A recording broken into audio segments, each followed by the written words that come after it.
And we are back. Round 2 of today's man versus machine match faces off Yakov Norwitz versus the Komodo Dragon. The most important thing about this match so far is that we have a match.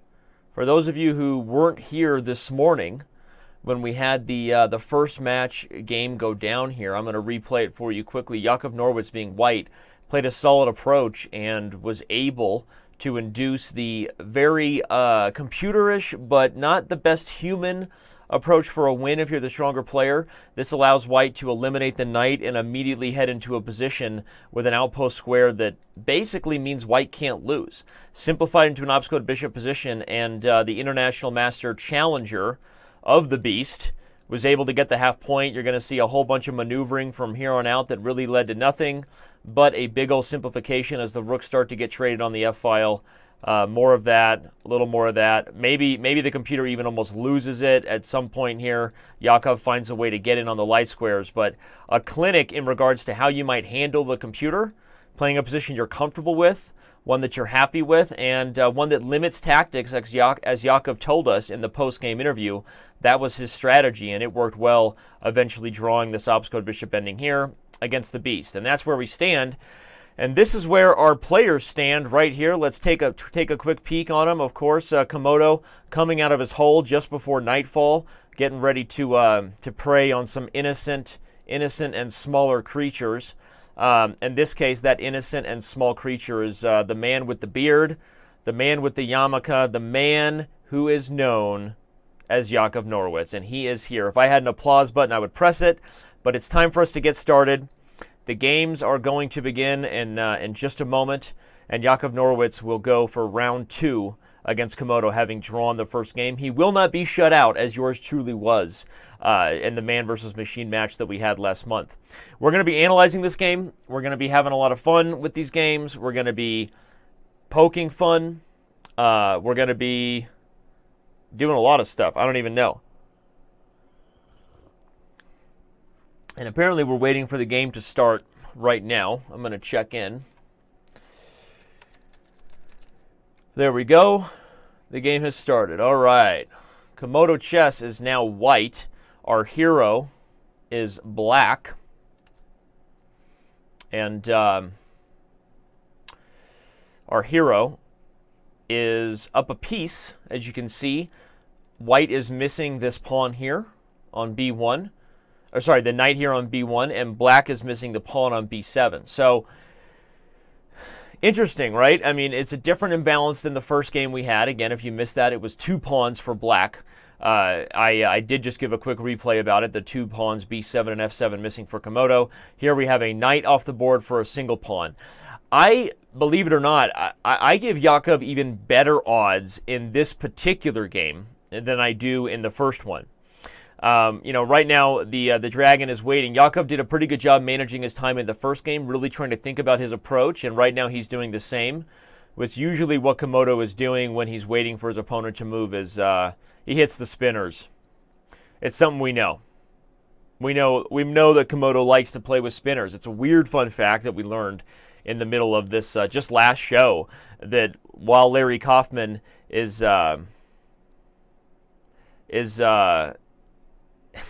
getting ready for Komodo to move. Sorry, getting some staff members to laugh at this Giphy image I got here.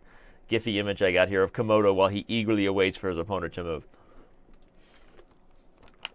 You're welcome. Some people prefer to have white on bottom, just so that we always have that white on bottom neutrality. We can do that if you would prefer. We will go ahead and flip a Ruski, and we will make sure that we have the analysis session with white on bottom, if that is what you prefer. Speaking of analysis, we will have an analysis mode during the show today. So you don't have to worry about that, where we have time to dive into the things that both sides are thinking. I think black should probably just play bishop b7.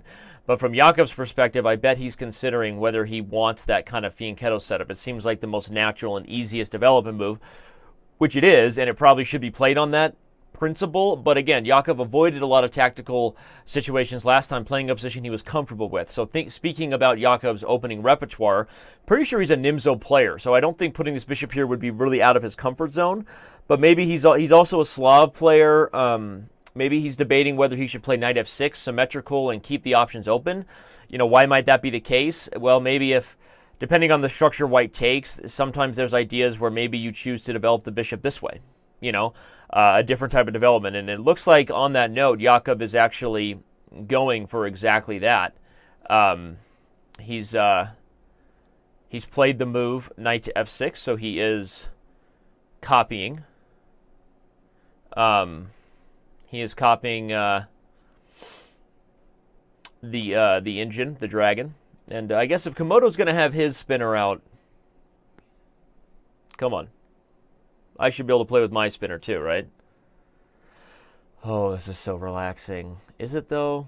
See, because the problem is these things add to my anxiety because I keep thinking, am I spinning it right? Is it gonna die on me? Do I need to spin it again? So I like to kind of go opposite directions. So when I do my spinner, I like to mix things up. I like to go this way, and then sometimes I like to go, oop, I can't do it with one hand. Sometimes I like to go the other way. Some people use the second hand. To me, if it's a meditative tool, you don't really need the second hand. You just need one hand, right? And then you can go to Spin Town and have a lot of fun. I think Yakov is watching us on mute right now and enjoying our spinner show. Well, while Komodo thinks about his move, he's deciding how best to attack his prey. And that's one of the things that Komodo dragons do better than everybody. My jokes about the computer aside, Komodo is the strongest engine on the planet. And here we can see exactly what a Komodo dragon looks like with a GoPro on just before he's about to eat an unhappy old man. That looks like somebody straight out of a Grumpy Old Men movie. That guy has no idea what's coming for him. As we know, Komodo dragons eat their young. So anyway, this is just fun. If you're just joining us, welcome to the fun, welcome to the party. It's going to be a couple hours of Man vs. Machine. If you don't mind, I'm trying to save my energy a little bit before we get into some real analysis to provide you with some instructive points because I'm exhausted already. We've already done several hours of commentary today. We did round one earlier today. All right. So, old Happy Gilmore there doesn't know he's about to get eaten, but I think Yakov does know when he needs to sit here and think. And the truth is that now that e3 has been committed, perhaps Yakov will have a better idea of how he wants to handle this bishop. Interesting thing to consider, as some people are suggesting in the chat, maybe bishop a6 should be played to offer an exchange because you are up a piece. I think the problem with bishop a6 is, one, white doesn't have to take it. Like maybe white plays c4, and then is this bishop really on its best diagonal? And even if the bishop does take it, you want to be careful in the beginning of games not to be overzealous about simplifying just because you're up a piece and assume that every trade is good for you. You should be able to dictate trades that are a little more strategically wise, right? Rather than putting a knight on the edge of the board. Maybe white plays d4, and you have to spend some time with the initiative relocating that piece. So I don't really expect bishop a6, even though some in the chat were suggesting maybe we want to trade minors as quickly as possible. But let me go back and check in on the chat and just say hi to everybody who's here. Wonder if I'm in the right chat room. I guess I am. Yeah. Yes, that's right. The knight on b1 and the pawn on b7. There's your fen. I just shared it with you in the Twitch chat. There's your fen. I just shared it with you in the Chess TV chat. So, Space Face 23. Let's not spam the chat, please. Appreciate that. Everybody who is just getting here and maybe missed the match this morning, Yakov Norwitz was able to get a draw, and he took a very solid approach and a slow approach in the opening, and I respect that. I feel like he did everything the opposite that I did in my match, and therefore got a better result. And Yakov is thinking about exactly what he wants to do right now. Let's think about what exactly Yakov wants. Right, he's either looking at his own reflection in his glasses and admiring his curly hair, or or he's actually thinking about what development scheme he wants to adopt. I'm gonna guess the latter, but I'm not gonna rule out the former. That's kind of how I roll.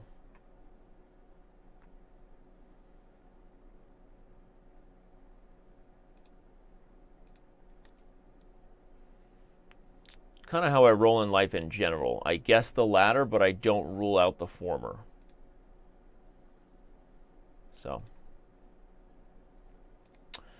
hey to everybody who's here in chat. It's going to be a fun one. I even made some afternoon coffee.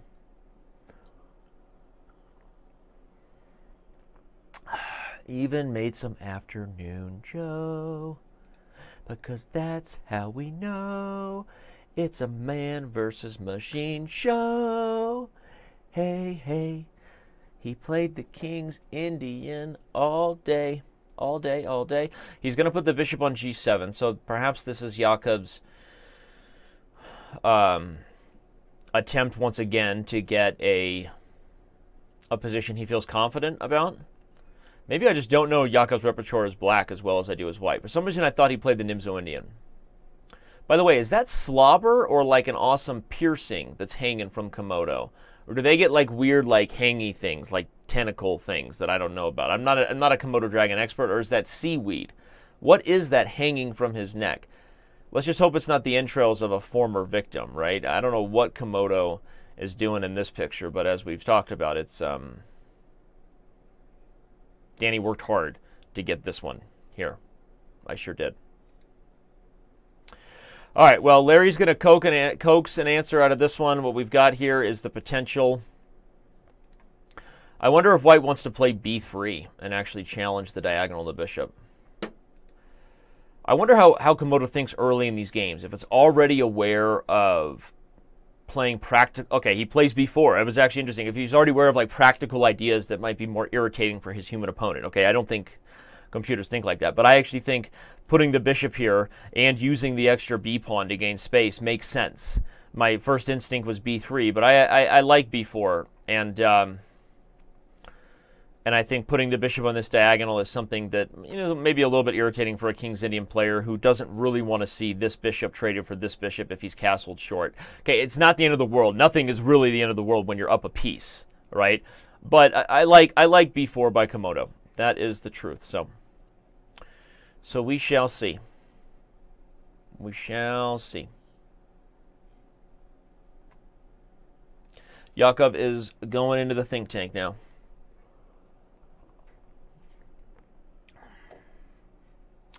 Wonder if I can get away with these lights being off. How's that? That doesn't look too bad, right? Danny's coming at you from like a weird sort of, you know, like I've almost come out of the chessboard, right? It's like there's like this gray chessboard, and I like walk down the stairs, and I go downstairs, and I'm downstairs. I'm getting snacks for the day, and then I come back up. I come back upstairs. That's how we do it. Is that working for you? No? Okay. I'm going to keep the lights off under the bright lights. There's a lot of exhaustion. So, okay, we've seen the move that we expected, bishop to g7 by Jakob. No big deal. And I think we're going to see bishop to b2 by Komodo. I'd be surprised if anything else is more natural. Yep, and he plays it. So this is very similar to the last game in terms of time management. We should at least point that out. Jakob taking his time, trying to be very deliberate in the type of structure he wants. Again, I think that's... You know, I'm learning maybe that pays more dividends than trying to play a principled. Okay, you know, there's a couple different things you can do in these man versus machine matches, right? The principled approach, like in the last game, where black was missing the f and b pawns, I was touting that Jakob should have been more aggressive to take advantage of the light squares. But it wasn't really his style. One, he's not the most tactically inclined player, as he said so himself. But also, it's not a position that he would have been familiar with. Like, he's not a King's Gambit player or some e4 player. So Jakob stuck to a position he was really familiar with knight f3 and g3. So here in this game, you know, Jakob is black. But is a King's Indian setup the most principled and aggressive way to try to create piece trades when you're up a minor? Maybe not. But he's playing a position that he's comfortable with. And, you know, perhaps getting a structure you're comfortable with is something that you should be more inclined to do against the computer rather than taking a principled approach of what is the X's and O's of my advantage? What did the chess gods say should be the right way to attack this weakness? And let me do it whether I like it or not. And I don't know. I mean, I can only speak from experience, which unfortunately is a negative experience. You know, the kind you seek therapy about. Those are my experiences. Oh, you guys want my green mug? You guys want your own mug? Too bad. Too bad. I had this made myself. We don't even sell them in the store. No, I'm kidding. I'd love for you to have one, though. You could get one made. Just like get our logo and go to, you know, Shutterfly or what is that? There's some sites that do weird stuff like that, right? Yeah, you get it. I think the problem with the lighting is that it loses focus on my camera. Okay, we have castles. So what does white want to do here? Let me take the shoes of the engine here. C4 is a candidate move for sure. I don't think D4 is the best idea. I think black would be happy to fix the structure and try to put a knight on E4. Plus, it just doesn't help this bishop here, right? So I don't think D4 is a candidate move. I think C4 is interesting. I think just bishop to E2 is interesting. I think even bishop to C4 with the idea of, you know, even if you gain a tempo, the bishop falls back here, and now you've got two bishops pointing over here. Also interesting, although I would be a little hesitant about this because you give a tempo and then maybe black gets bishop to G4, pinning the knight. As a human down a piece, I would be thinking about avoiding trades and create tactical tension, create pawn tension. How the engine thinks about being down a piece, I don't know.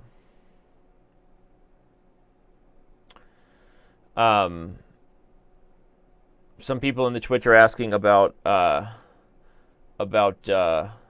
last game, which was pawns missing on F7 and B7. This game is simply the knight missing from B1 for white.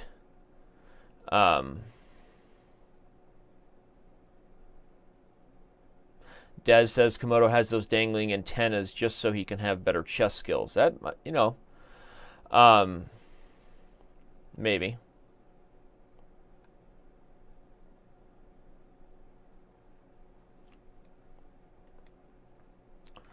Maybe. Hey there, Rooked on Chess. How's it going? Checking out on the Chess TV chat. We got Tom Harper. We got Archimedes Chess. John HS never misses a beat. Thanks everybody for being here.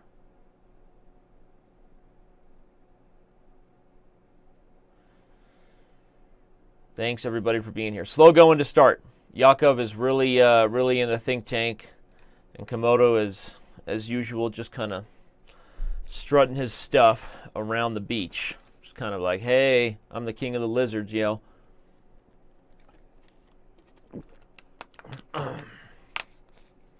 You're welcome, Archimedes.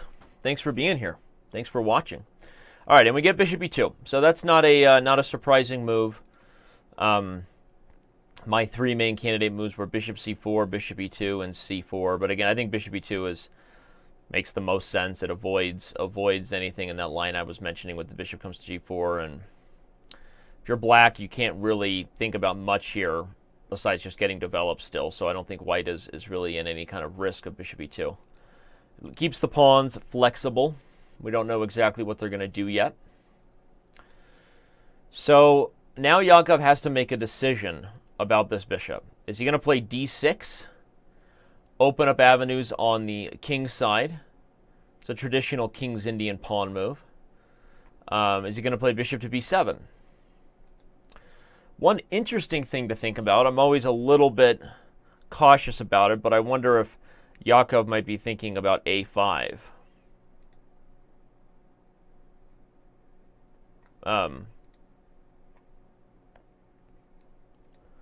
There's this move a5 to think about.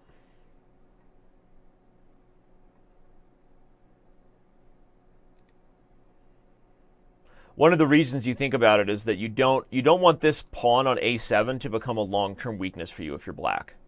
And it will, because with the b7 pawn missing, the a7 pawn, you could argue, is actually one of black's only real weaknesses.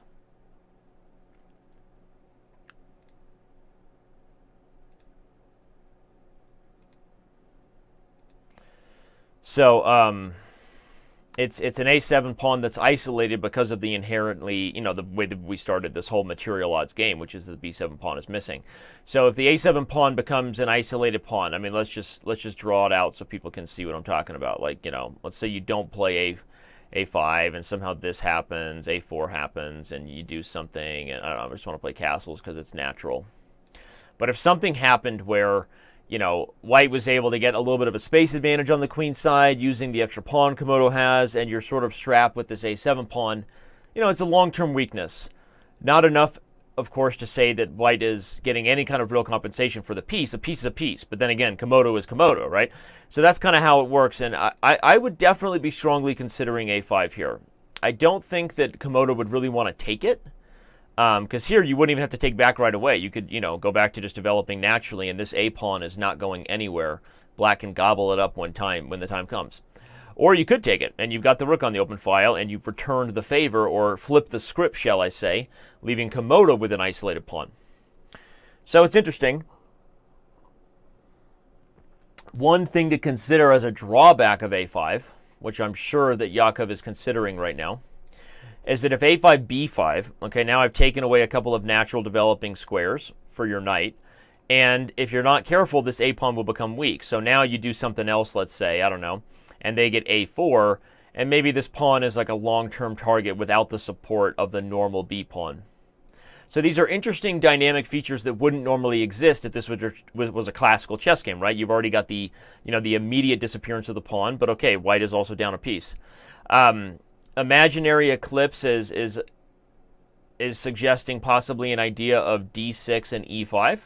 Okay, I think that's a King's Indian-ish idea. I don't think it's bad. Again, I think Black has his choice of plan right now because he's up a piece. Yeah, and Donkati, I just answered that question about a5 being met with b5. Heading over to the Chess TV chat, yeah, a lot of people pointing out the drawback of a5 being b5, and again, I agree with you. But okay, let's look at that again. I don't know if it's that simple. What if I play a4? Okay, now I'm threatening a3, maybe. And if you stop that, I mean, I can play c6. Remember, I'm up a piece, so any kind of simplification I get here is possible. So Yakov has not gone for this, as we can see here. Directly to my right, your left. Yakov has played knight to d5, which is interesting, inviting a trade immediately. That is definitely an obscure, not the same way he played last game. Here, this is a much more aggressive attempt to say, I'm up a piece and I want to trade pieces. So last game, Yakov was not looking to open or mix things up, wanted to be solid and eliminate tactics. Here, he's saying, I'm up a piece and I want to get minor pieces off the board as quickly as possible. I don't know how much of a fan I am of that idea. Not necessarily the point of trading. I think trading is always in Black's interest when he's up a piece. But that seems a little odd to me. I have to admit, like, one fear I have here, let's stick to the analysis board. I'll go to the current position since a5 wasn't played. What if he takes it? What if Komodo takes it and plays c4 and gives up this pawn? You take another pawn. I know this is very humanish, and then I play like h4. I'm down a piece, but if I was aggressively attacking the king side where you've eliminated all the minor pieces, I wonder if that might be a tough position for a human to come under fire against a computer. Also, if you take on g7 and just defend the pawn, you're threatening to gain a tempo with c4 and then play d4 and kind of finish the center with a big old pawn chain here. So I'm not a huge fan of the knight on d5 just from a vulnerability standpoint, right? It just feels like it's going to come under fire and help white expand and recoup some of his loss, not in terms of material, but in terms of the initiative. So I'm curious. I'm curious to see. Curious to see exactly how Komodo wants to approach this one. Queen to c1. Interesting. Okay, real quick tactics. I should point out for everybody exactly why the b4 pawn is not hanging there. The reason for that is that if you take here, white can take on g7 and then play queen to b2 check. So for those of you instantly wondering why queen to c1 doesn't hang the pawn, it's because You can't take it, obviously, because then the queen just defends it. And if you take on b4, then there's tactics with bishop g7 and then a double attack on b2. So taking b4 is not an option, which again makes me kind of like queen to c1. It wasn't the immediate way I was suggesting of taking and then a3, but it does prepare the same plan I was suggesting, which is, depending on what Yakov does, you know, like d6 or something, c4 is coming. c4 is coming for the beast. The pawns are coming here. And again, if you take it, I'm trading and winning a knight. So queen to c1 indirectly threatens c4 because it defends b4 based on the tactics of the fork happening on this diagonal. So I like queen c1, and I'm not surprised. I like a lot of Komodo's moves. I like them a lot. So there you go. I think Yakov is straying a little bit so far from the path he took last game. And given that he was successful last game, it makes me a little worried. How do we deal with c4 in this position? You could play knight to c6, and then on c4 you can take it, because now the knights are defended. Even this worries me, by the way. Like on a human level, I like White's initiative. I don't know if Komodo would go for this because it's another pawn, but now I'm threatening d5, which would also be winning a piece. And if I'm forcing you to do things like this with a big center, and again I look at h4, this has a bullet win written all over it, right? I mean, this is like going to be much more difficult to be black there as you come under fire. So I'm curious to see how Yakov plans to deal with this here. Is go back to a5, that other suggestion that we had? Some people in the chat, again, wondering where to go to follow it. Let me grab you the URL. There you go. And there you go. That is where you can follow the game in the chess.com live server. The chat on chess.com seems to be working, Rooked on Chess, so I'm not exactly sure.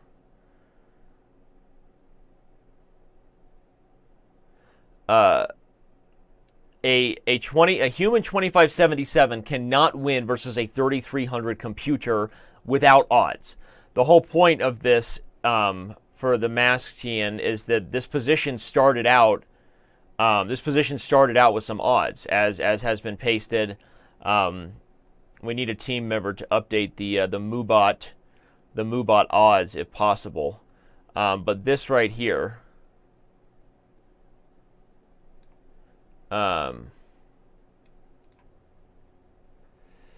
This right here is the odds, or at least I was looking for it. Looking for the odds. Peek and paste the fen. There. The odds that we had ready.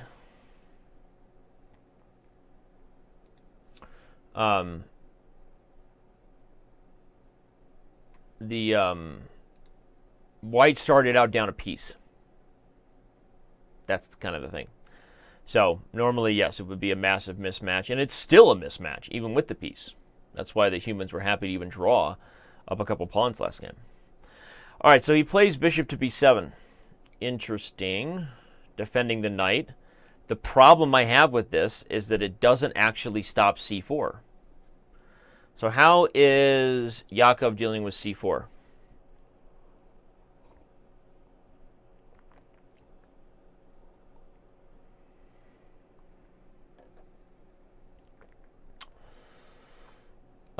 To show you my line, again, I like c4. Obviously, if you take, I eliminate here. And for the record, there's no intermezzo of taking here, trying to trick me into moving my bishop so that you can fork my king and queen with the knight. For a number of reasons. Maybe I could take f8, but I could even just take back with the pawn. And at the end of it, I still have queen to c3 check, winning the knight. So c4 seems very natural to me if I'm Komodo. It's possible that taking first is also possible if Komodo decides he actually wants this trade now. But the thing about playing c4 first that makes sense is White has not forced the trade. So if Black decides to stop the trade by going back with the knight, White has kind of gained a little bit of time, right? Been able to expand the queenside pawns here and and you know, can decide big center or just get castled. So I tend to feel like White's initiative is potentially growing with c4. Oh, okay, it was played. Yep. Moving back to the main board here, the analysis. Looks like c4 was played, and okay, so we're going to see exactly what Yakov's intentions were, but I already feel like this is headed a direction where Komodo's initiative on the king side is going to be much bigger. Again, we anticipate this because whenever you have a king side position where there's no defensive resources, right? There's no minor pieces over there. You're just always worried about what happens if someone goes in a really aggressive kind of push.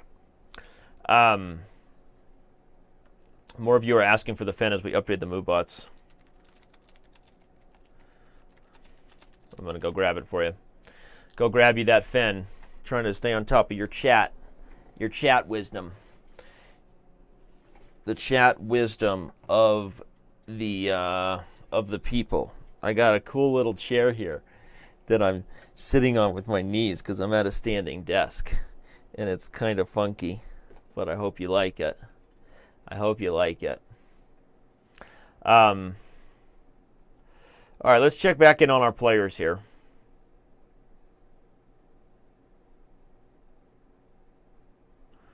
Let's check back in on our players here.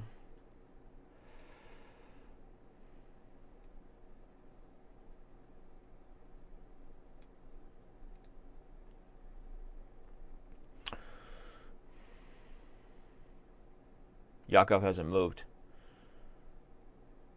The dragon is on the prowl. I mean Yakov has not physically moved. That's what I mean.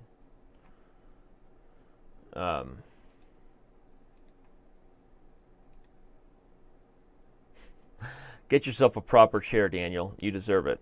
Thank you. But I'm at a standing desk, so I have proper chairs. I also have a desk that goes up and down. It goes up and down and around like a merry-go-round. It's circular, connected. Feel the flow. It's not a Vera desk. It's actually a Flexi desk, but yes, it's along the same lines and brand. So indeed, you are correct. Thanks for asking.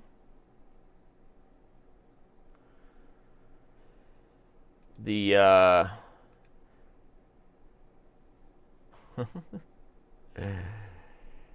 Yakov is suggesting no h4, h5 from the dragon. Just castles. That's pretty funny. I think Yakov wanted it. He wanted the whole thing. He wanted the dragon to bring it, to bring the heat. I love that Yakov is engaging with the fans in Chess TV chat. It's funny. Though if this pressure starts to come from the dragon, he may not have such a light heart about it. But okay, I still agree that Komodo has won the opening battle for this one as far as this one goes, just from the perspective that, you know, the initiative that he's gained by expanding the c4 pawn is pretty clear.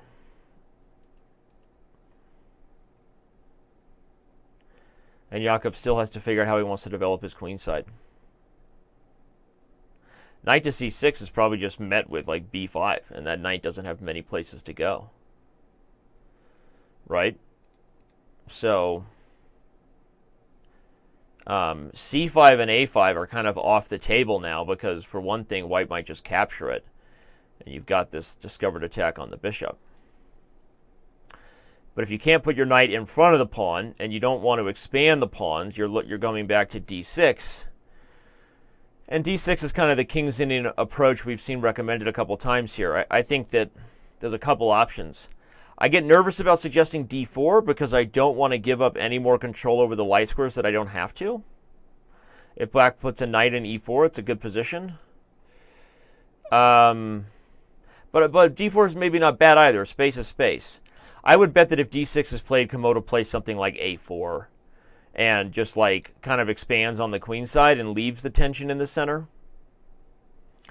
Maybe that's a human suggestion to a computer's approach, right? Human suggestion to a computer's approach. So perhaps the computer sits tight. Rook f to c1, this kind of stuff. So we will find out. All right, well, d6 was played by Yakov, which I kind of expected just basically due to process of elimination, right? We didn't like the knight coming to c6. We didn't like pushing the pawns. And all right, okay, so Komodo instantly plays d4, a move I was hesitant to play to give black a clear plan. But I think Komodo likes the space, and there's a couple ideas. One is, of course, c5, but the other one, don't underestimate, is the idea of d5. Kind of closing in on some squares and opening up the d4 square for the knight, right, where it might begin to target some things. So d4 played instantly by the dragon. Interesting stuff.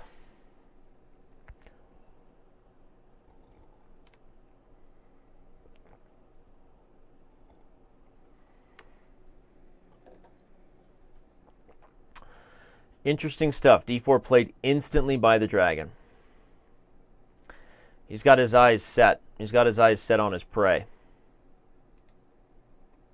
Knight d7. We're going to find out. We're going to find out exactly how Yakov wants to deal with this situation.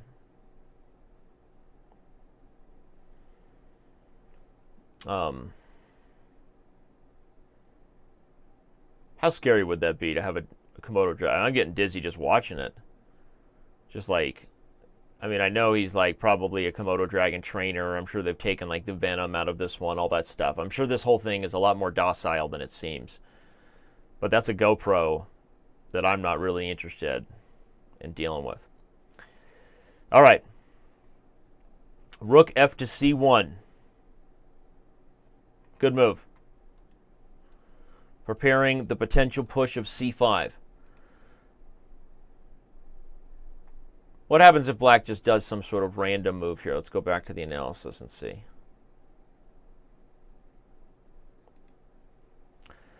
If black does some sort of random move,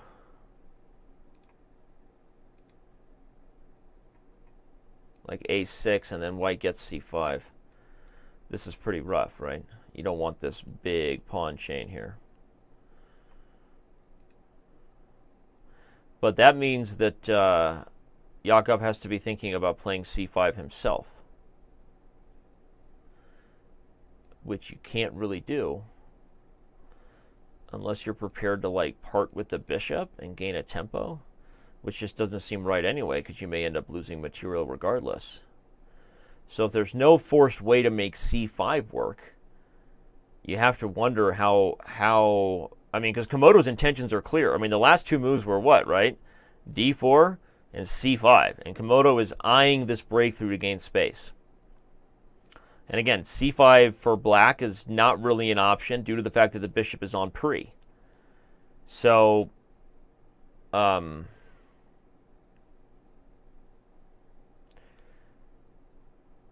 bigger picture is that black is still up a piece. So Yakov has got to be happy about that, right?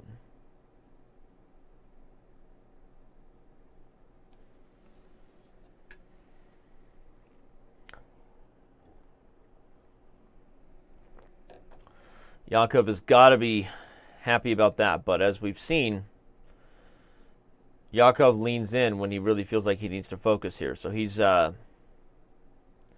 zoomed in. Zoomed in, trying to figure out how to deal. He's trying to figure out how to deal with this, how to deal with the coming potential threat of c5. What would I play? Iron Mike Griff wants to know if I was black. Let me think. Let me go back to the analysis and flip the board so I'm looking at it from Yakov's perspective. What would I play? Rook to b8 has to be considered. Rook to b8, the idea might be that if c5 is played, I try to sit and make like a blockade on the light squares, because here at least I have a threat of a5 and the b pawn is pinned. So rook b8 was the first candidate move that came to my head when you asked.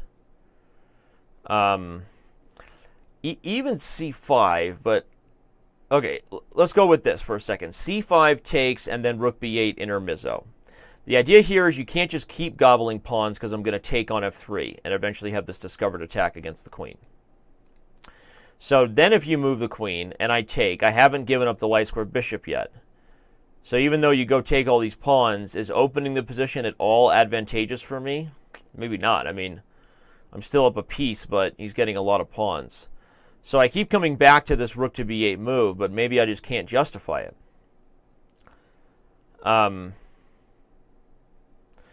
I don't like that c5 is coming. I mean, I really think c5 is hard. I mean, I don't know.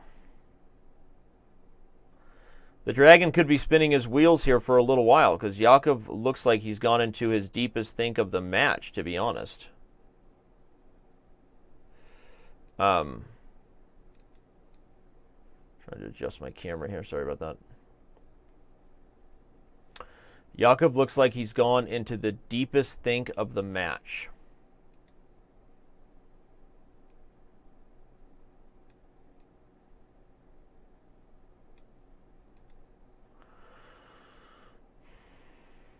And we know that because it's the first time we've gotten a real close look at his forehead. Yeah, I think that black has some things to figure out here. That's the honest truth.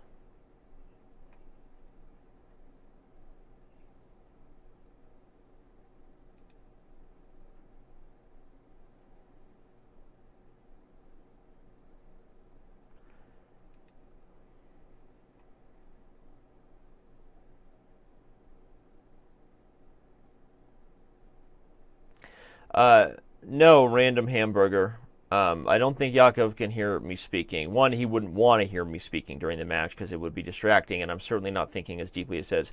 But he has the chess TV open and muted just so he can see fans in the chat and that kind of stuff. Jakub is a chess.com aficionado, so he knows his way around the site. But no, and plus, I think maybe it would be an unfair advantage for him to hear me talk. Maybe not. I mean, most of the time, I think it would be a distraction. Maybe sometimes I see some idea, some line that maybe he wasn't looking at. I don't know. But the players are told not to listen into the show.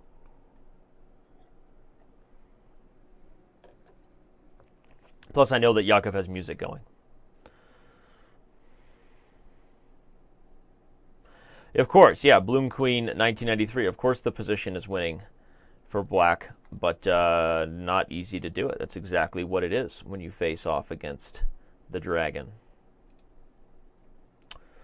Okay, so I haven't really answered the question of what would I play because I didn't come up with many good options. And Jakub is also thinking, because he doesn't have if he had a great idea of what he wanted to do. So the other move I'm thinking is about his bishop e4. Voluntarily put the bishop on a light square away from the tactics that are coming with the b file being opened. And, okay, after c5, as much as I hate to say it, can I play d5? It doesn't feel right, but I'm trying to defend this onslaught of space that's coming my way. I'm okay with trades because I'm up a piece, I think. I'm trying to prevent the onslaught from getting out of control, and maybe if I get a solid pawn structure, it's easier to deal with. I mean, white still has threats of b5, if not right away, maybe a4 and then b5.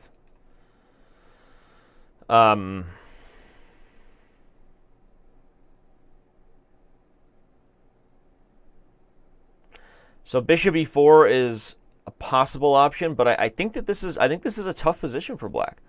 I mean, you could even consider playing c6. As bad as that is, and just buckle down and play d5.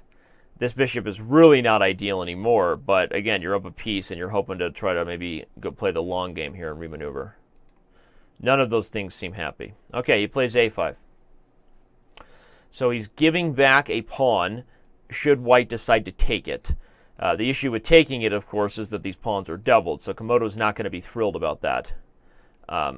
Let's switch the analysis back to the main game so we can see it from the same perspective. Several candidate moves. I mean, b5 takes and even a3. Those are all candidate moves here. Even c5 is a candidate move. Because if black takes it, does Jakub have to deal with c6? That wins some material back, if I'm counting right. So if c5 is played and you take here, well, now I take with tempo on the rook, And then I can save the b pawn. So that looks interesting. If you take it, well, now I take here, and again, I'm in the same position I was preparing to get with c5 anyway. You played a5 on your last move, but was that really the best? I mean, this looks good for white. Okay, good for white, relatively speaking, based on where we started, right? He's still down a piece.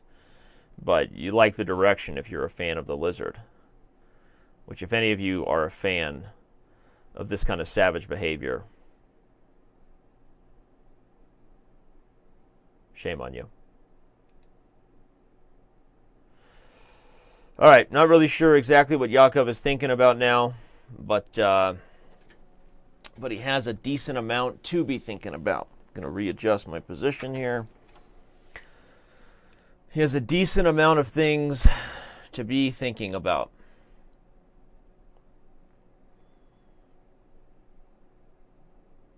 The dragon is deciding how best to attack.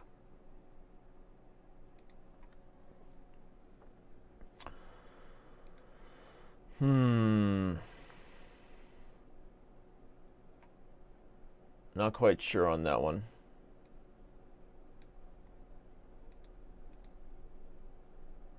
I like c5. I like this move. I wonder if Yakov considered this and how he would deal with c6.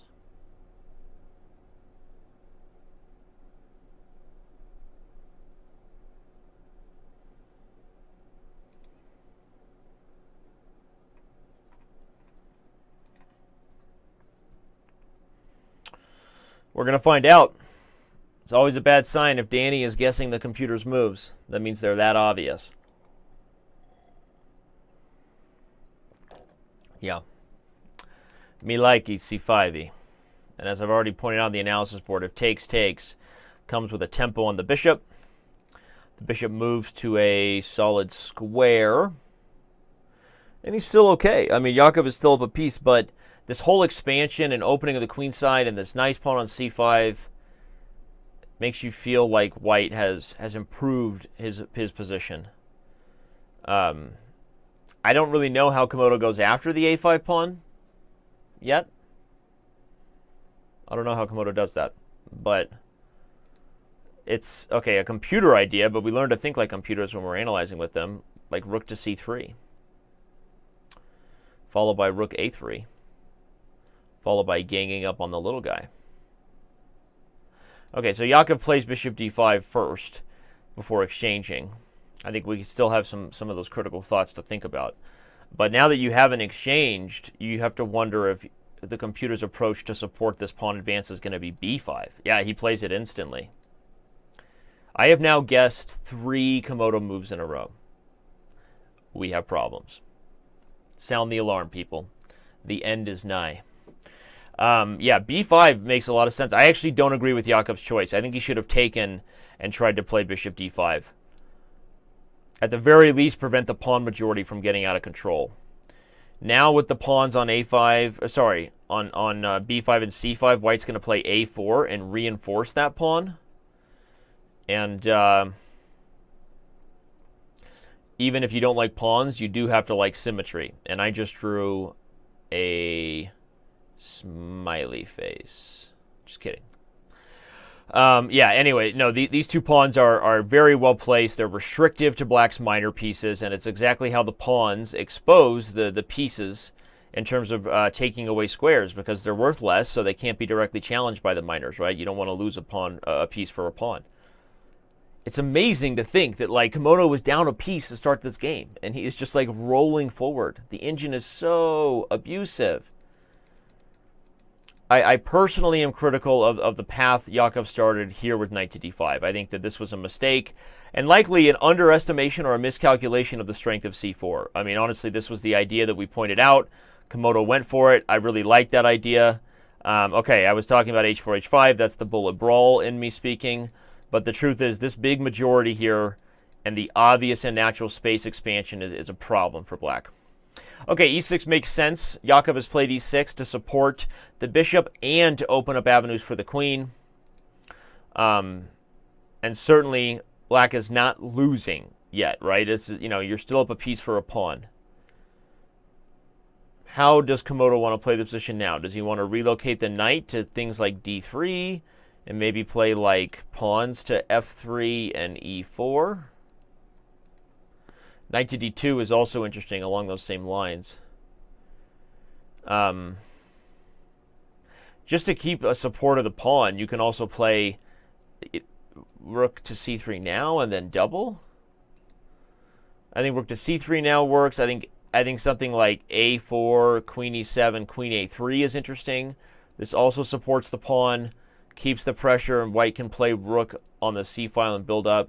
Black's most natural plan of e5 in the position is certainly what black would have to go for, but it feels like white's race is way ahead. So the key now that, you know, Jakub has lost the initiative and Komodo has clearly gotten some compensation for the piece is going to be to sort of sit tight, avoid tactics like Jakub did in the first game, and hope that it's one of those things where, okay, even if he's got an advantage, then, you know, is it really enough to win, right? You're still down a piece if you're Komodo.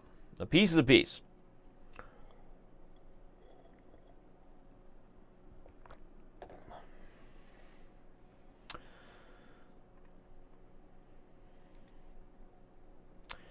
People in the game chat are Lucian's Ghost hanging out.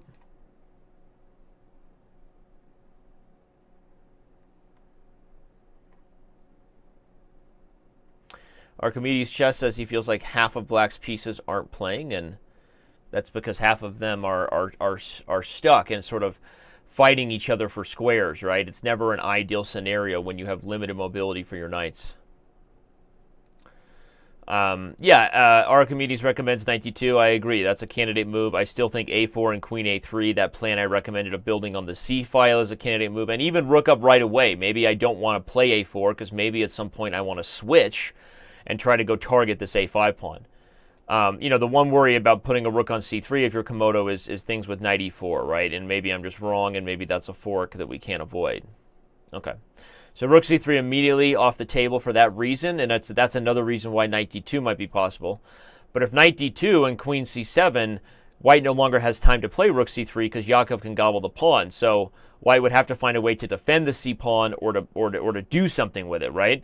So again, if I'm going to be in a position where I have to defend the c pawn or do something with it, that kind of makes me like this move a4 to support the b pawn and put the queen here. Now I've defended that pawn. It's not going anywhere, I don't think, and I think I can then go back to this plan of knight d2 and rook c3 and double rooks. I would be wrong if knight to e4 would be good for Jakub in this line. That'll be the question. The engine is thinking right now, which is always strange for us. Give us a little time to check in on the idle process that is the spinner. Hey, we both got spinners going, Dragon. What's up, dog? That's obviously not a Komodo. That is a bearded dragon, if I know my lizards correctly. That is a bearded dragon, which are very cool dragons, and they do make good pets, if you can't tell from that video that pet would cooperate with that. Bearded dragons do make good pets. When did Danny become an expert on lizards? I don't know. It just happened. I'm 99.999% sure that that's a bearded dragon. Okay, rook c2 was played. This is along the lines of the plan that I was trying to make work with rook c3, but Komodo calculating it more accurately because rook to c3 would have allowed the fork, as we pointed out, of the knights on c5. Rook to c2 doesn't allow that, right? But still prepares to bring the rooks over and still keeps the a file open. So rook c2 seems like a Komodo move, right? Seems like a really strong move, kind of combining the ideas that, you know, a decent human being player comes up with but doesn't execute properly on. Classic Komodo. Darn that lizard. So, anyway, checking in real quick on the chat.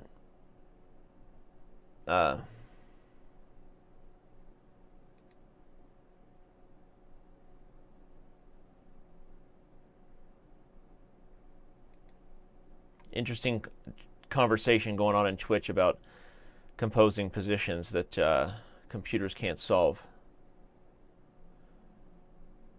They don't normally misevaluate a single move anymore. They can misevaluate, you know, they still have an horizon effect in some cases, right? Where they just, They don't see what a human being sees, not because we calculated 50 moves, but because we just know this rook ending's a draw based on this particular defensive technique, right? Humans can remember theories and ideas and patterns that apply to something sort of universally or something similar. Engines are taught to weigh things, like we talked about in the last game, right? They're taught to weigh these things we've taught them to think about, right? They know at the top of their pyramid is checkmate, then it's large material advantages, and then they've been taught to evaluate pawn structure and king safety and space, and there's an algorithm that tells them how they want to weigh it, and that's really where you get the stylistic differences between Stockfish and Komodo. You know, you have Komodo weighing king safety slightly higher than maybe piece activity, right? Or Stockfish outweighing, weighs space a little bit higher than the bishop pair, right? Stockfish tends to love the bishop pair, by the way. So, like, it over-evaluates position with the bishop pair. That's just a fun little fact about Stockfish. So, I'm not an expert on computer engine theory and how each of these engines is designed to have a slightly different personality, but I do know that the way the algorithms work, again, like at the top of the pyramids, there's no debate amongst any of the engines. They're all going to calculate better than us for checkmate. They're all going to calculate better than us when it comes to blunders of material, right? The concretes of chess, the material, inarguable advantage aspects, right? But then how they weigh things, the other things are what give them the ability to play differently, which is why you still get decisive results. And that's also where the developer can put his biggest, personality stamp. So, Larry has made Komodo a very, very positionally minded, very accurate, very technical engine. I think it weighs king safety and pawn structure a little higher sometimes than it does certain moments of I don't know, activity. I don't know exactly how the algorithm works, right? I don't know that anybody really knows because it's not an open source engine. I don't know. But it's interesting to think about. But yeah, because computers all have things that they weigh, sometimes you get a position where the computer's just up material, but we know it's a draw, right? King and rook versus king and bishop. Unless it's hooked up to a table base, where the answer was implemented into the engine. It doesn't think in terms of theory and patterns. It tries to calculate a win. And if you're calculating a win and you're up a rook for a bishop, you think you're winning for a long time. So, anyway, so that's an interesting thing. And again, we talked about that. If you missed the first match this morning, we talked some about the engine theory and how they work. But right now what we're talking about is the fact that Larry the Master is much happier with his pet this time around. He's stroking the dragon. Stroking the beast. Good Komodo. Good Komodo. Shao Kahn. Good Komodo. You have done well. One dragon. One universe. One man wearing a yarmulke battling a Komodo dragon. The fight for human existence. Yakov Norowitz and Komodo at material odds. Find out what happens on Chess TV. One man, one desire, one chance to defend your rook on C2. Okay, I think Komodo can now consider going to C3, right? That was the reason I couldn't do it before, was because that pony was popping itself into E4.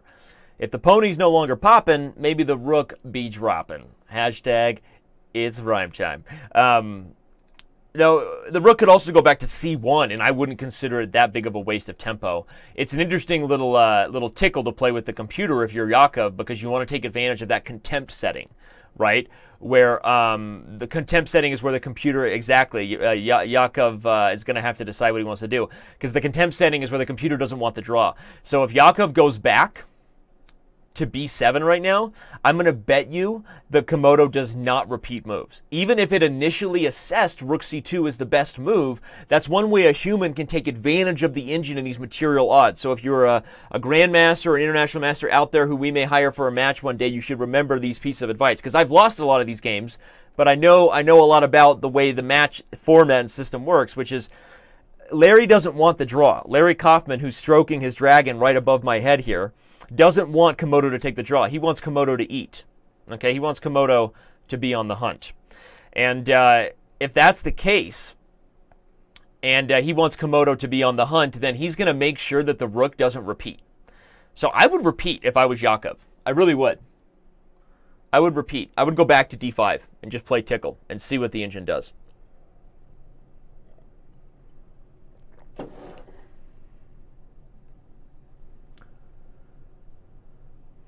I think he should just go back. I really do.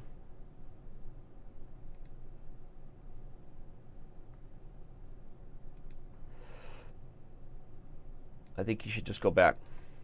Go back, Yakov. Yakov. Yakov. Yakov, I'm talking. Why are you whispering? He can't hear you. I don't know, Danny. Why are you talking like this? Why are you talking down to me, Danny? I don't know. Sorry. Yakov, just rinse and repeat, home slice. Take advantage of that contempt, because if the computer spent time thinking about rook c2, okay, very good. Yakov, you should have played it faster. I don't know why he was thinking. I just feel like from a match strategy perspective, like you repeat and you call the engine's bluff. You have to take advantage of the format. You know, mean Holmes? I don't know that it's true. I mean, people are, you know, the Twitch chat is going, Donkati is saying that no human can understand the computer's ideas. I don't think that's true. I think that the computers take an inherently different approach because of their depth that they have that we don't have. And I think, you know, upon deep study, you can consider and maybe see ideas that the computer was executing and apply them. I mean, humans at the highest level, we see it. We see Wesley So and Magnus Carlsen and Fabiano Caruana and Hikaru Nakao. We see all these guys executing super, super deep preparation where they've played lines and maybe considered ideas that weren't intuitive to them at first. But upon further look, they see what the engine's idea was and they're able to execute it. So I don't think that's true. And look at what happened. Okay, so Yakov did repeat, just as I suggested he should. And now we can see that the engine has indeed gone away. This is advantageous for Yakov.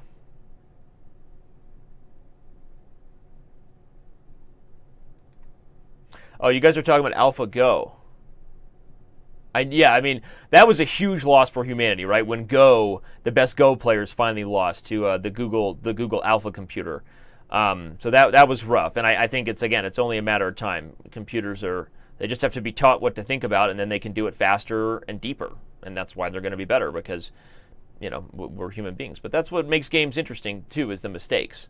So that's why I don't think classical chess will ever be defeated on a human level.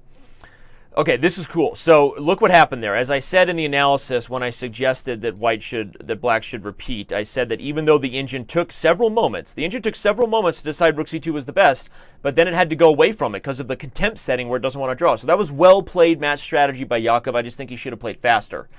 Now the computer has taken on d6, which I think helps white, because helps black, helps Yakov, because now Komodo doesn't have these two awesome pawns sitting together.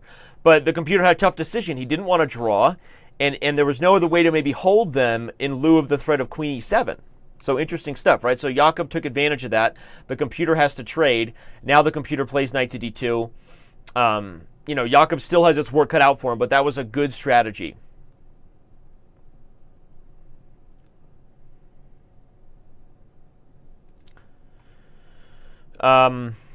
Anyway, you guys have really gone deeply. You guys are going deeply down the rabbit hole right now. You guys are taking that quantum physics pill.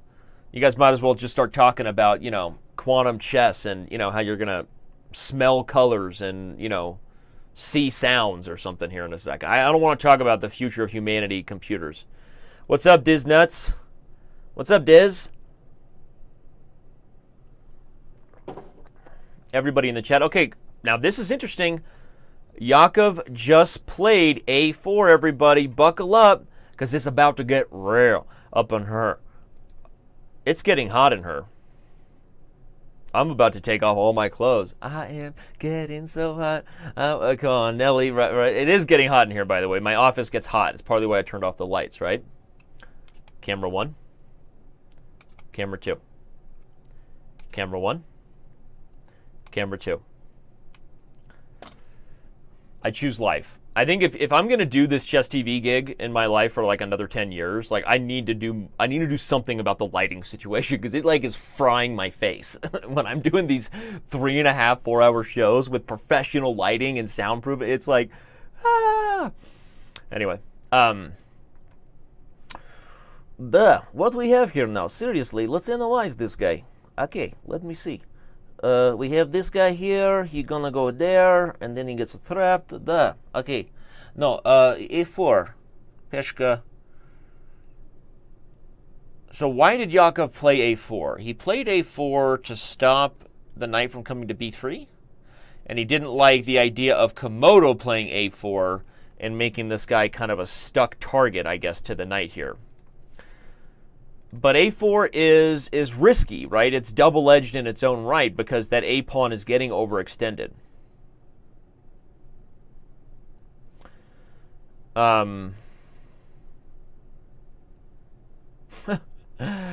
Papa is trying to get sympathy for cheaters, buddy. I think you're in the wrong crowd if you're getting sympathy for cheaters.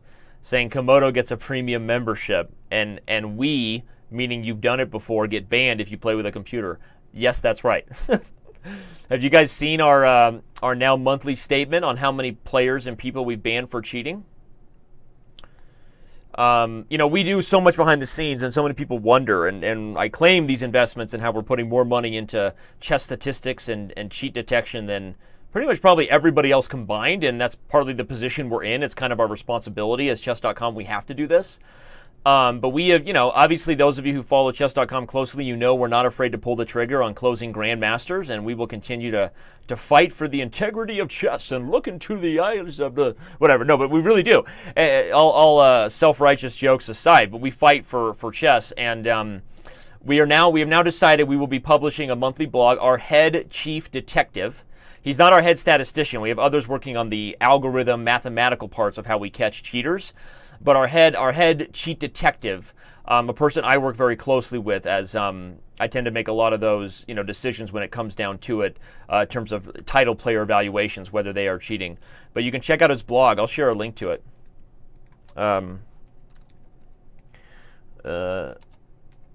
What is this now? I find the blog here.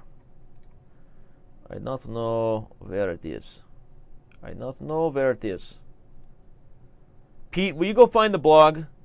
Will you go find the blog by Gerard and share it with people in the chat? Pete, can you do that for me? Share it in both the Twitch and the Chess TV chat. I think people are interested to know. So we'll be publishing how many people we have banned and closed for cheating, but more than that, maybe every month try to provide a little bit of an insight to what we do. So without getting into specifics.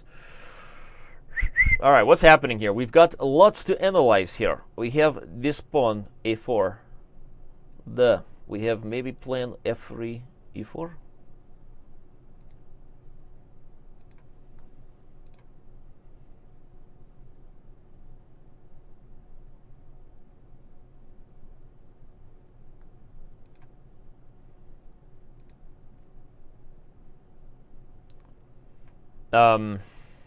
This is sorry, I've lost in thought. I'm trying to calculate this position. It's getting more and more dynamic, more and more interesting. So we have a passed b pawn for Komodo. Ironically, the pawn that Komodo was given in compensation for the piece still on the board, right? He's got a b pawn. The a pawn is a potential target as well as the d6 pawn. So if we're ranking advantages to weaknesses, I like Komodo's b pawn. a4 and d6 are both potential targets. But again, a piece is a piece is a piece. And right now, Yakov still has 3-2. It's why I think f3 is a move that's coming here for Komodo. I think f3 and e4 is just a natural expansion that makes sense here for White to try to beat back the lions. That's what pawns have to do. Pawns have to do two things if they're going to compete with pieces, and you can make a note of this if you're ever in this sort of imbalance. One, you want the pawn majorities to stand directly next to each other, like not like this, but directly next to each other.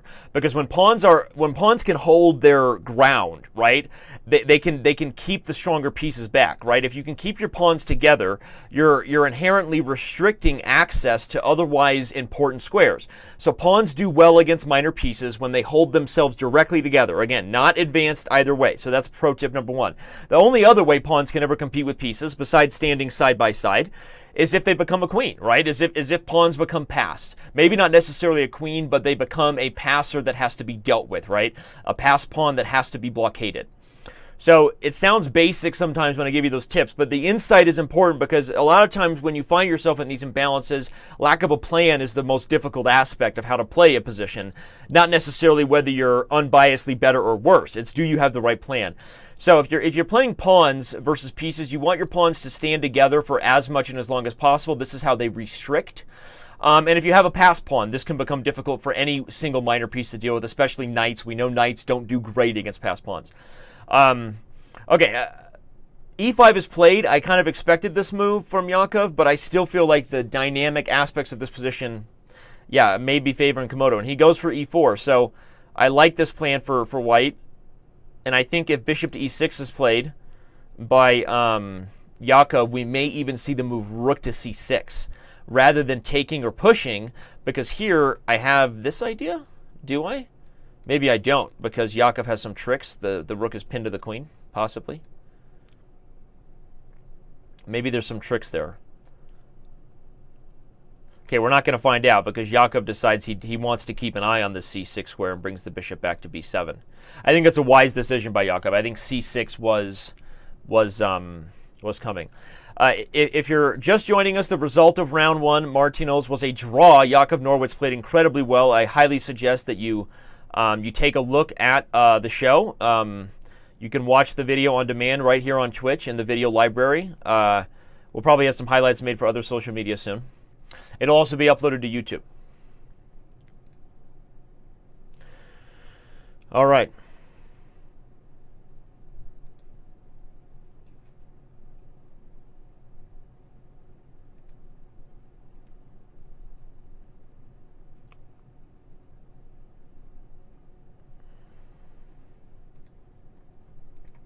Yeah, although that's a good point, Checkers guy, about even a bad phone would beat you handily as far as an engine goes. But I think that bad phone is kind of an oxymoron, right? We are a society now of smartphones and dumb people. Sorry, but that's the truth of where we've gone.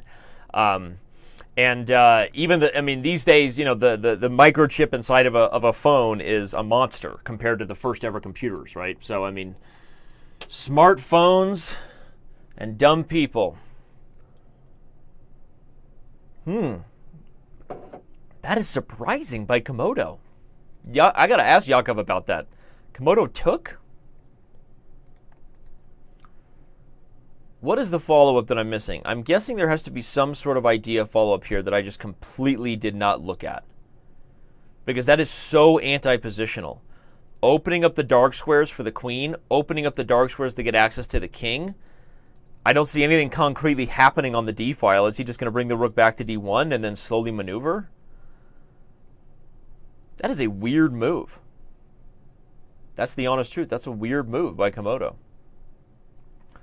I would have thought that even d5 is better just because it, you know, keeps these minors kind of at bay and restricted, and you can slowly try to execute on the c file. Taking e5 is a shocking move. Let's check in on how Yakov feels about this. We don't know exactly how he feels about this right now.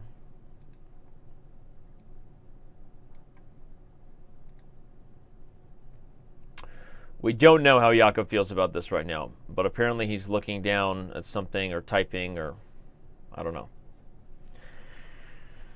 But the biggest issue if I'm Yakov here is starting to worry about my time. So I'm curious what the computer didn't like about d5. I think that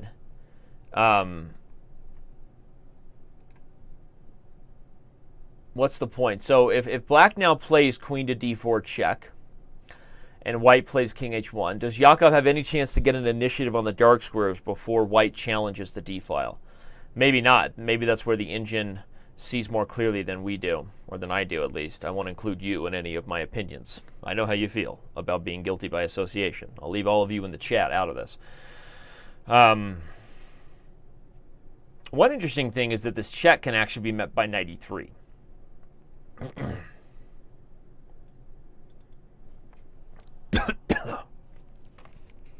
Suddenly my throat's running out.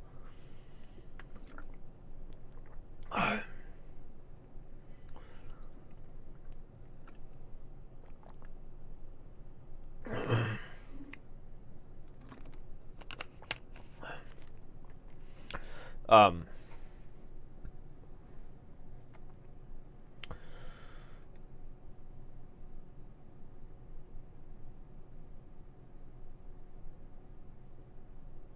yeah, there's no real way to take advantage of the pin.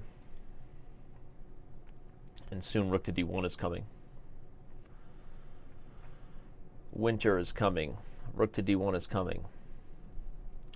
Rook e8 played by Yakov. Interesting. He wants to play, after rook d1, he wants to play queen e7.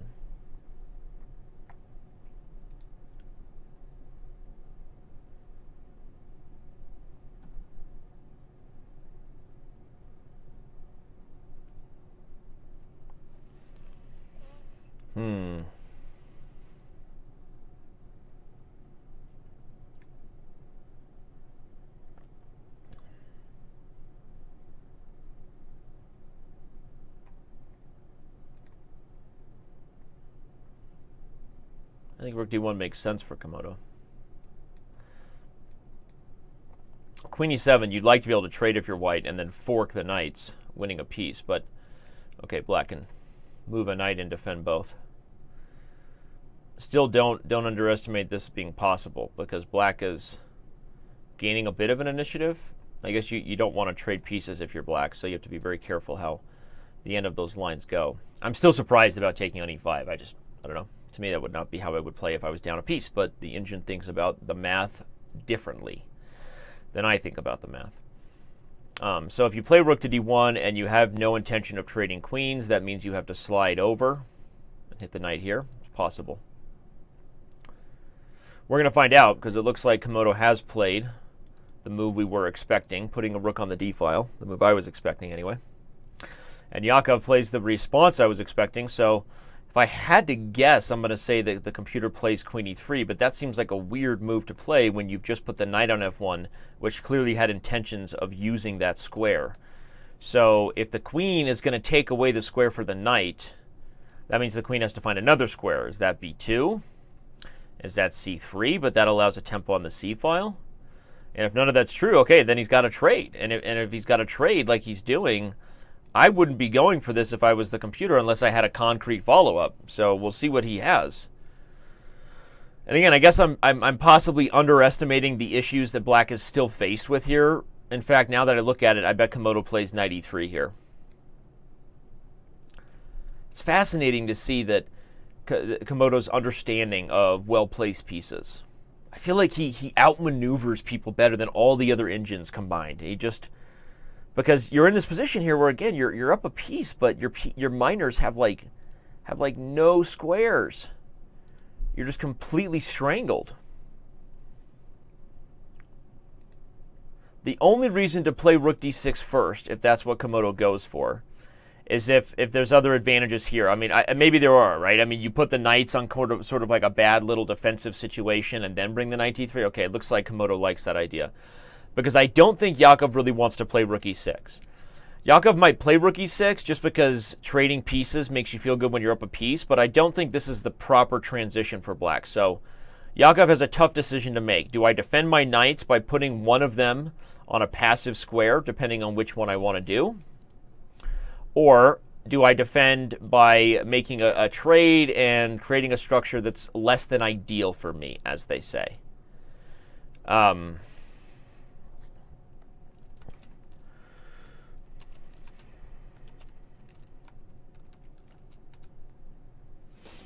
don't know. Interesting. Okay, he plays rook e6. Rook a to d1, maybe? No, he takes it. Komodo takes it. He likes the pawns. Now, grabbing the d-file seems principled. You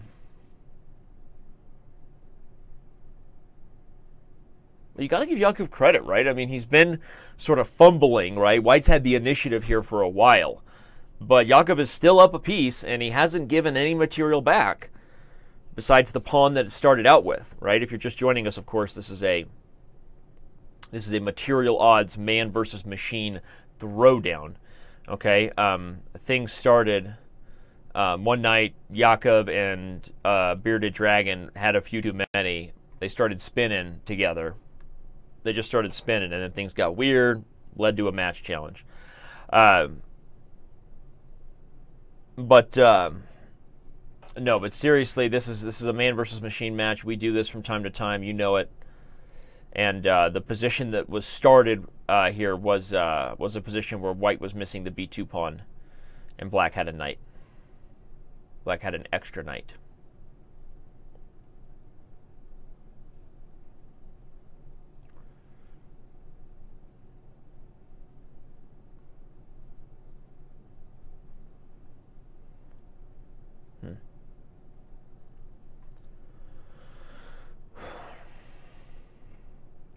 Yakov is thinking. No, he's not anymore. Time to put away the spinners.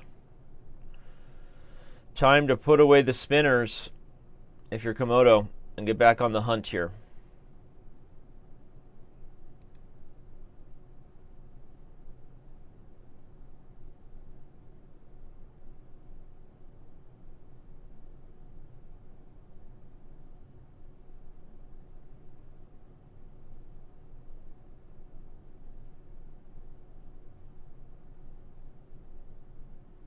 King f2. Interesting.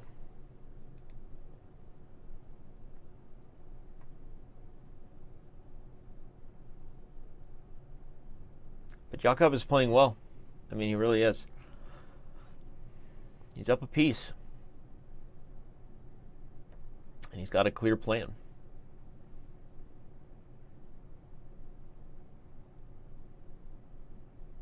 He's going to bring the king out this way. Maybe try to undermine the pawn here.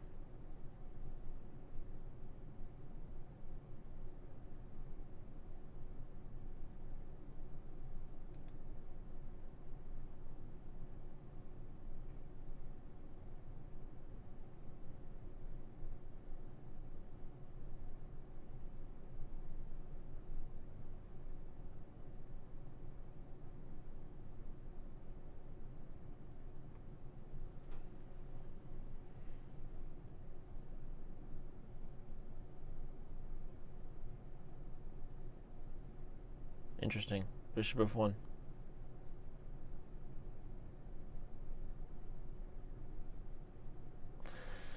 What is Komodo going to do to hold this position? I guess the interesting question is also, what's Yakov going to do to try to win it, right? Because as much as you like the idea of bringing the king out, it kind of comes into fire and there's no real clear plan.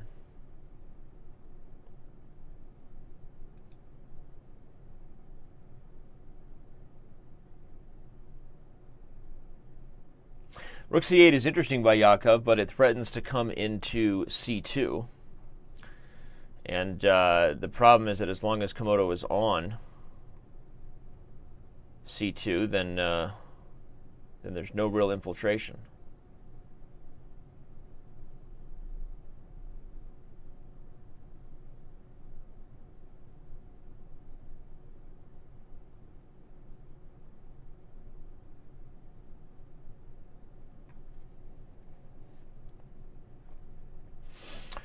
g5.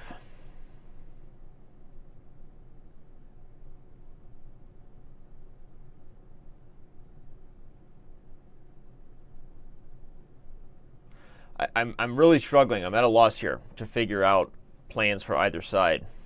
But it's not like the last game where it was like there wasn't a lot going on because we just kind of knew the draw was inevitable with opposite bishop endings.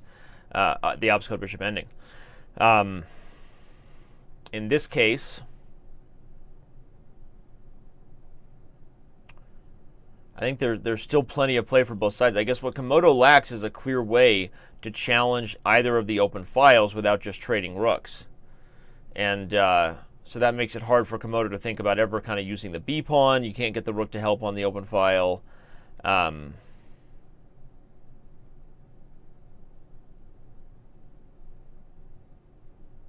So maybe he's just sitting. Maybe Komodo's going to sit tight and see if black can come up with something.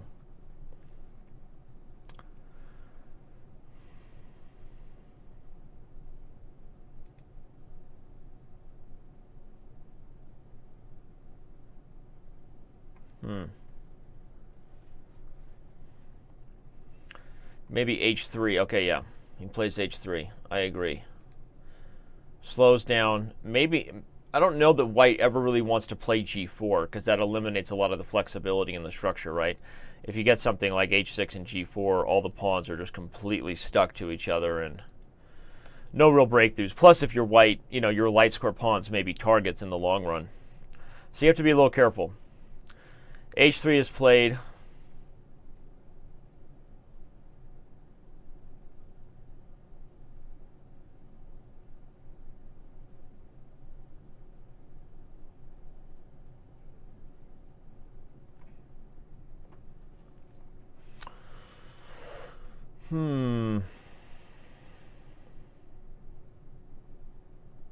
h5, is Yakov bluffing? Is he going to play g4? Maybe not bluffing.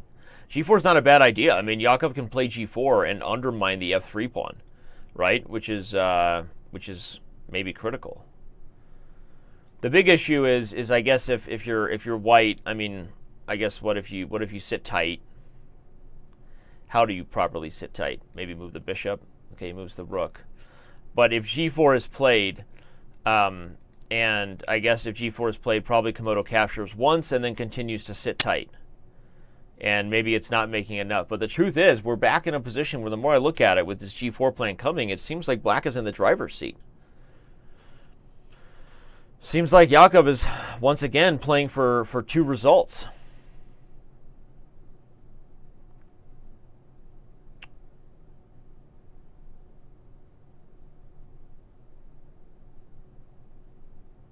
Here he goes. He plays g4.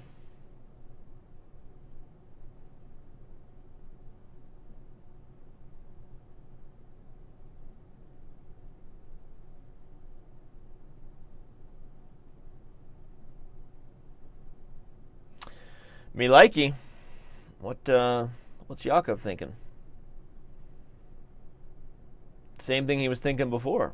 I'm going to rub my beard as I think about chess moves. That's what he's thinking. But yeah, I mean, again, he's also picked up his speed, which is good for Yakov, right? Playing a little faster here. Because he doesn't want to get under time pressure too soon, while the position is still pretty dynamic.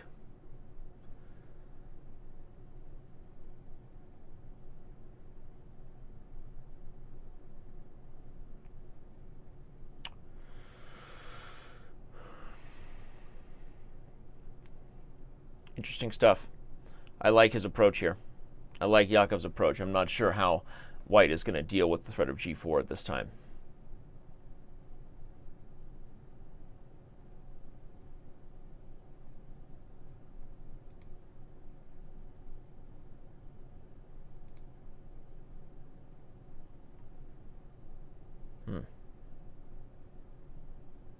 Bishop d3. Okay. Not really, because you want to take here. You're not trying to give the pawn any more protection. I guess you're just sort of sitting tight still if you're white.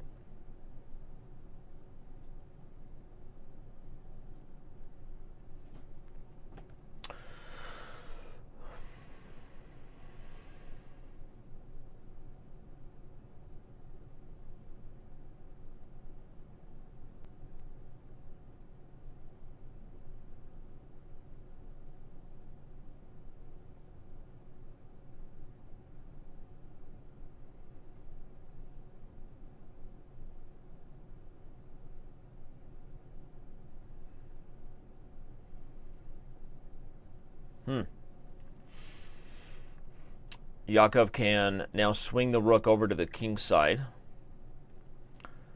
And then after king f2, I guess the problem is it still lacks a way to really get in. Right? Black doesn't have a clear way to get in, and partly because the double pawns, right? You know, part of the reason we have double pawn problems is that, or double pawns are a problem, is not just because they could be targets, right? They might be threatened, and of course they can't protect each other. But they also, you know, if you have a healthy structure here, right, you have another pawn on the f-file, you have more ways to open up things and create, you know, more dynamic opportunities. But, you know, Yakov has to find a way to poke and prod in the right way. Maybe it's not rook h8, but how does he do it? How does he do it?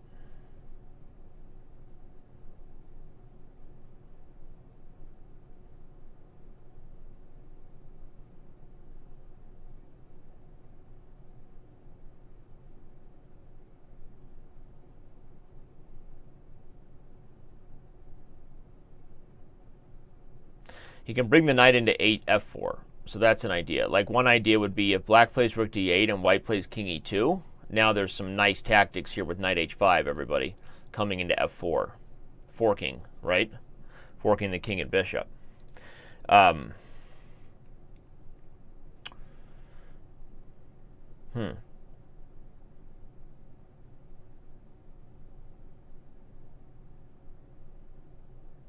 That would be rough. That would be rough. Yeah, here I think Komodo's just busted. So maybe rook to d8 is the move.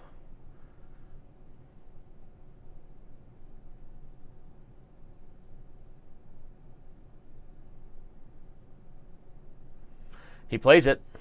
I like it. I like rook to d8. Puts a tough question to the bishop. I guess the bishop can just back up, and there's no real immediate infiltration on the d file, but I'm still looking for some way to use the f4 square.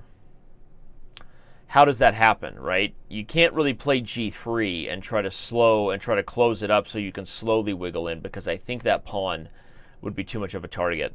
I could be wrong, actually. That's an idea. Okay, Komodo defends the bishop with the rook, but still, there's ideas where this knight is going to come into f4 sooner rather than later. And I'm not exactly sure the best way to do it, but g3 is starting to be on my mind. And again, I'm liking Yakov's chances more and more. The dragon is still basking in the sun, right where we left it. But, all right, he plays g3. I mean, right now, I'm like blown away. I've been guessing both sides' moves, but apparently Yakov knows he has good winning chances here. He's going to bring the knight to h5 and bring it into f4, and this seems like a very, very tough position for white to hold. That's the truth. So let's see. Let's see how he does it. See how Komodo holds it.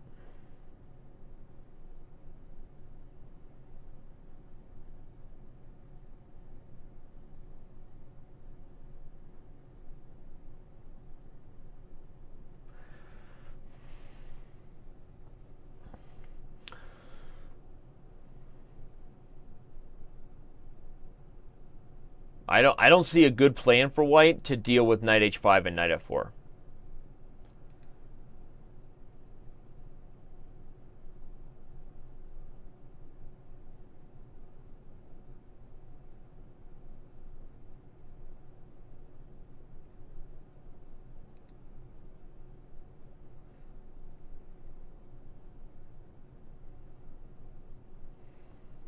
So let's go check on the chat, see how everyone's doing. How's everybody doing? Komodo's going to miss a fork? I don't think so. Mr. Metrics is actively advertising for Yakov as a teacher. That's good. That's a good thing to do while you have everybody's attention. All right, well, here comes the knight into h5. Yeah, Danny needs a break, someone says. But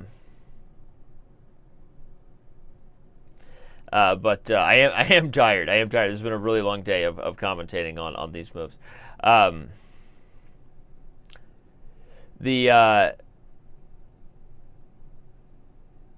Here comes knight h5, and I really think that Yakov has played incredibly well, and he's on pace here. Embarrassing play by black, his past 11 moves, letting slip 7/100ths of a pawn advantage. I don't know what you guys are talking about. All right, well, knight h5, king d2. So what's going on now? How is Komodo dealing with knight to f4? What exactly does he see?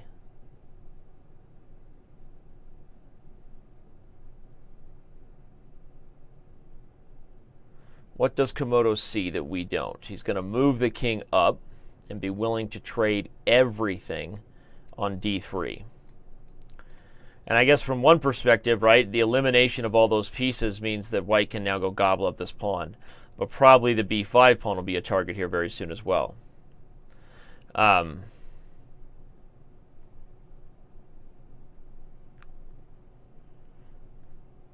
Yeah, I also tend to think that trading queens was a bad idea by Komodo, as someone just pointed out. So, yeah,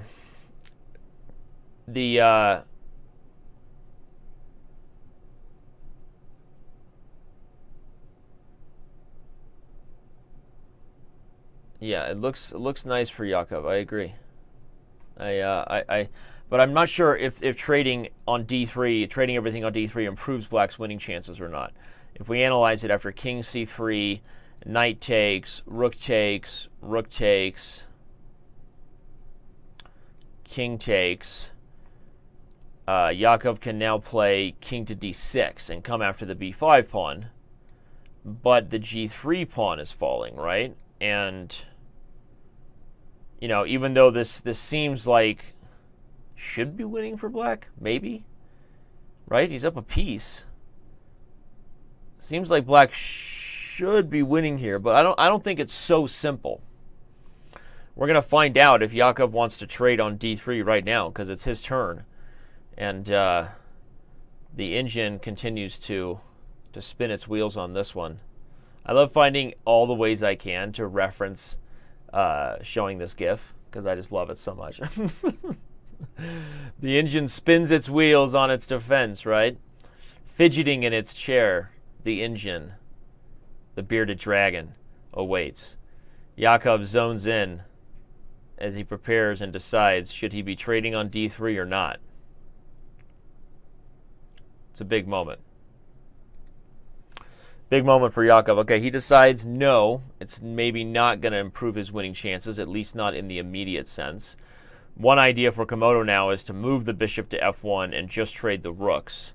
The advantage of this is that now the bishop is taking care of the defensive duties, which, okay, maybe then this knight can go help with something else if you're white. I wonder if there may be some crazy ideas like this at some point where black sacrifices to create a passed g-pawn, something to keep your eye on, just because the g3 pawn is so passed. All right, Komodo plays bishop f1. This is kind of what I expected, offering the rook trade and at the very least putting himself in a position where he can hold the g2 pawn. The odds here are white missing the b1 knight to start and black missing the b7 pawn. We need to get an updated odds link for those asking in the chess.com TV chat and the Twitch TV chat.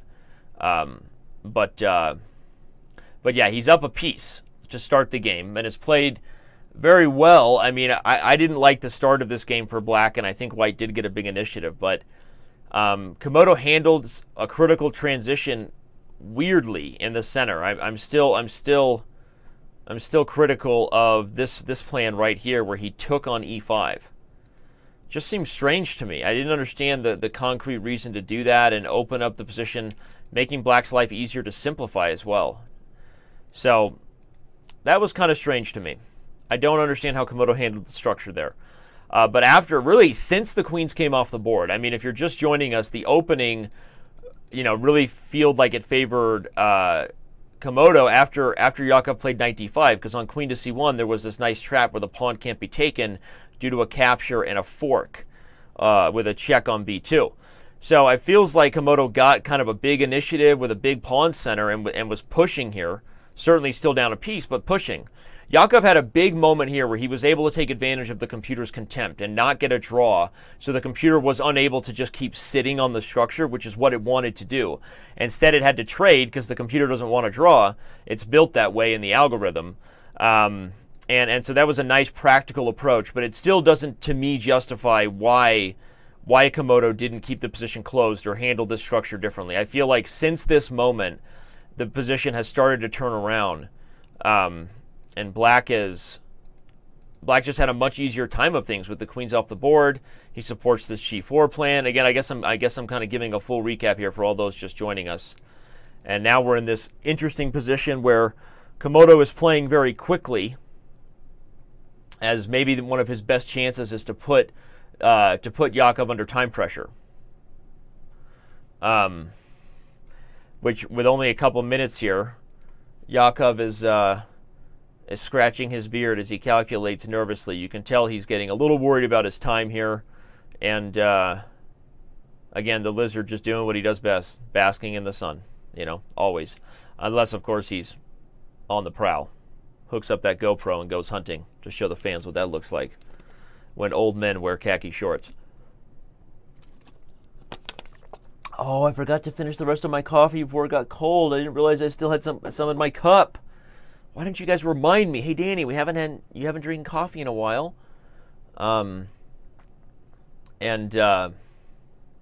Yakov is now sitting in a dark room playing chess. Or G-Dog16 is making fun of me. I don't know. One or the other. But we've got the lizard brain in action. Yep, that's what we're seeing it from. People are wondering why black is taking so long. Well, I mean, there's some critical moments still to think about, I think. I don't think it's so simple. I mean, one of the big ideas that we should be considering right now as we switch to our analysis board is Komodo even can consider trading rooks now that his king is so active. Okay, he decides to play king here immediately, which is an interesting poke at a draw as well, because I think after knight check, white's going to have to go back and attack the pawn. And maybe Yakov will play tickle and see if he calls the computer's bluff. No, Yakov quickly plays the move rook to b8.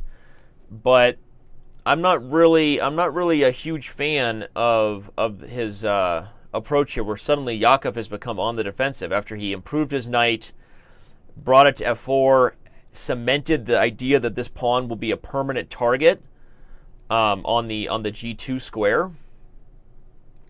As we said, he brought the knight here. He cemented the idea that this pawn would be a permanent target. This pawn is a potential passer. It feels like since then, whatever decision was made to trade or not to trade on d3, maybe that was critical.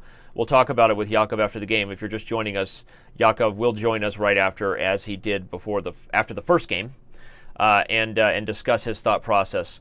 Remember, we have 2 man versus machine matches tomorrow as well, meaning 2 games, all part of the same match. It is a 4-game match between Yakov Norwitz and the Komodo Chess Engine, live from Larry Kaufman's dungeon in New York as he pets the dragon. But okay, so we have a lizard being encouraged to go for the kill, and a man with chessboard on his glasses, nervous about his time pressure. This is what the people pay to see. Okay.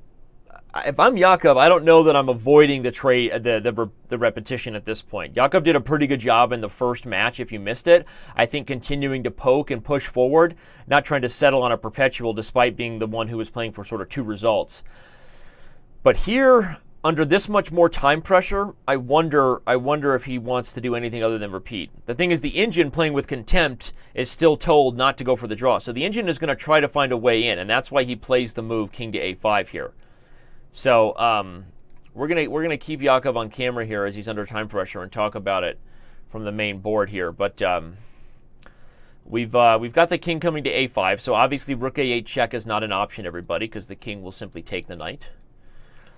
That means that black has to find another plan. So he plays king to d6. White, if he wants, can give check twice, right? Like rook d1 check, king c5, rook c1 check, and when the king moves, do we continue to improve? Something like king a6. That's a plan that I would be considering if I was Komodo. On that note, king a6 immediately is also possible. It's super risky, right? The computers don't think like humans do. The dragon is not worried about whether or not he's going to get mated on a6. He's either going to get mated or he's not going to get mated. He doesn't worry about it, right? He figures it out.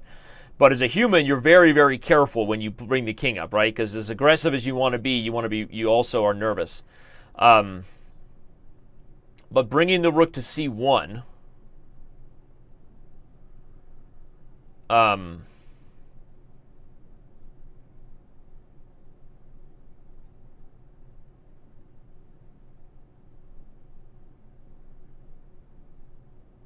Bringing the rook to c1 is also tough, though. Yeah, Yakov is nervous.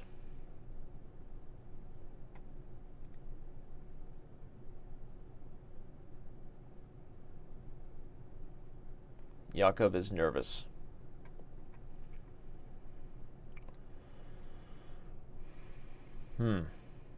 What's the plan here for black?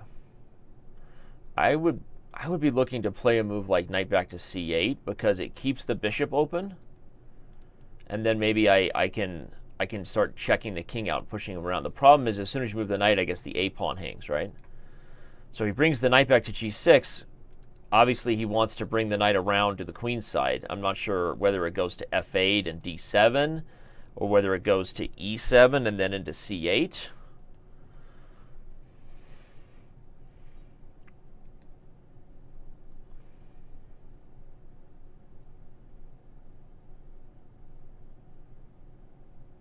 So one idea that maybe white had that Yakov was nervous about was king a6, and if the knight couldn't come back, like let's say it did this and something happened, the rook might actually be in a tough position now to guard the knight and itself, as dangerous as this looks for the king to be on a7.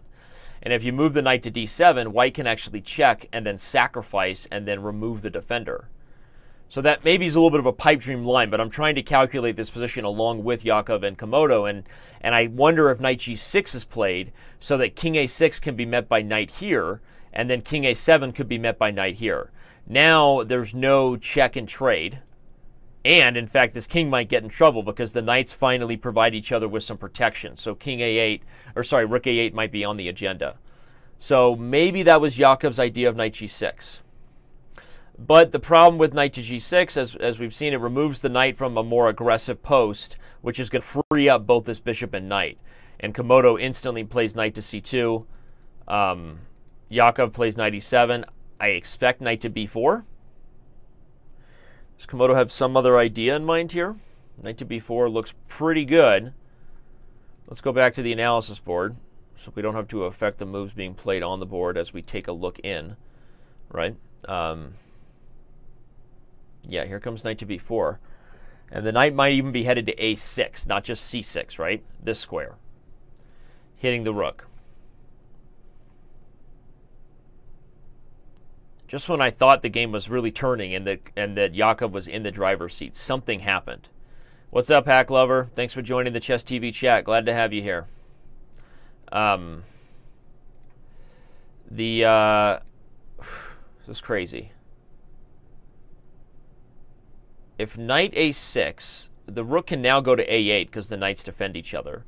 But even a move like king to b4 is super irritating because black's pieces are getting more and more tied down to defending each other instead of being aggressive. And this knight can't move on b6 without the a4 pawn hanging. Right?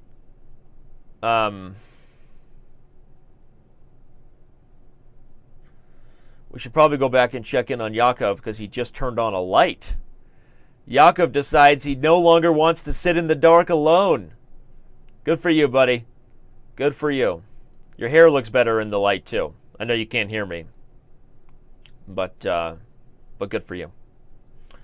Okay, so the dragon is thinking how he wants to play now. I don't think that the dragon wants to put the knight on c6 and trade. I think you want to sit on this position if you're white, because as much as you've had the pressure and black's pieces are kind of, on the run defending each other, you're still down a piece. So maybe you play knight a6. Maybe you play knight a6. Oh, and that looks like exactly what he did. And after rook a8, I have an idea for the dragon. Bishop e2 followed by bishop to d1 and just go get the pawn. But that doesn't work. Just to show you the trick. At the end of a line like that, you have to be very careful because if you go for this pawn, black can actually take and then take on a6 with check, and this pawn is pinned to the king. So that's a line that we've established as a no-no for Komodo. He plays king b4, right? And what's the next move? Oh, you know what the next move is? The next move is knight to c5 with tempo on the rook. And you can't play rook c7 because I have rook to d1 check intermezzo, and then I go gobble the a4 pawn. So Yakov decides he doesn't like his king sitting on e7 either. Sorry, sitting on d6 where it can constantly be attacked, and he runs it back to e7. Now what? Now what? If you're the dragon.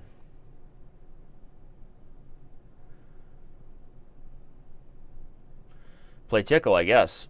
Force the rook to a7. Otherwise, you win the pawn, I think. So that means if Yakov has to play rook a7, no. Yakov decides I don't have to play rook to c7. I can pin your knight, and that's why I go to c7. But then what? What if the rook just moves to d1? Rook to d1, I guess worst case scenario, you go back to a7, and white still hasn't proven anything. Interesting. Yakov plays the move, or Komodo plays rook c3, which is another creative way to deal with the pin, because now you actually are threatening taking a4. The reason is that if black just does something, you take a4, and after trade, you don't have to take with the king, losing the knight, everybody, you just take with the knight. And you've actually got two passers. Wow, rook to c3 seems like a strong move, actually. In fact, that could be really irritating for Yakov, because now that he's played rook c3, if rook a7 comes, he can play rook a3. And the noise continues to be brought into this a-pawn, which is something we've been kind of talking about as a potential thing to happen for this entire game, right? That a-pawn becoming a target. He plays rook a7. I wonder if Komodo's going to play rook a3. Because I don't see a concrete way that black gets counterplay.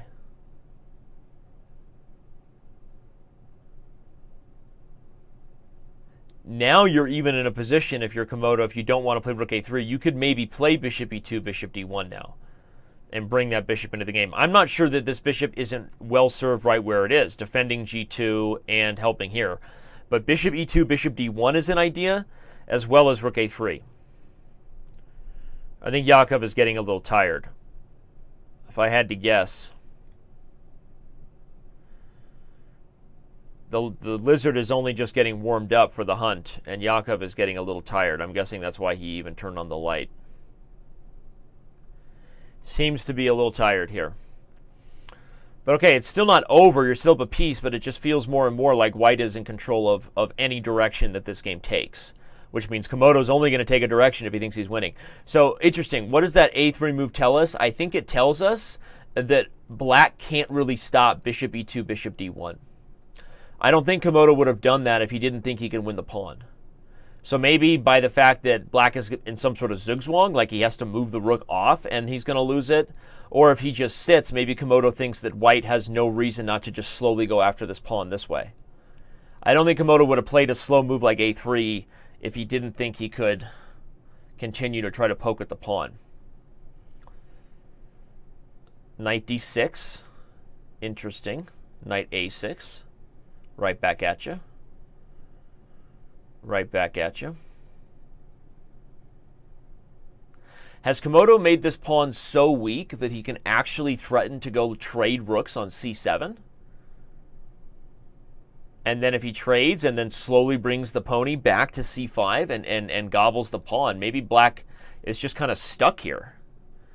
We're going to find out. I don't know what Komodo wanted with knight a6 other than the possible idea, excuse me, of trading rooks. So I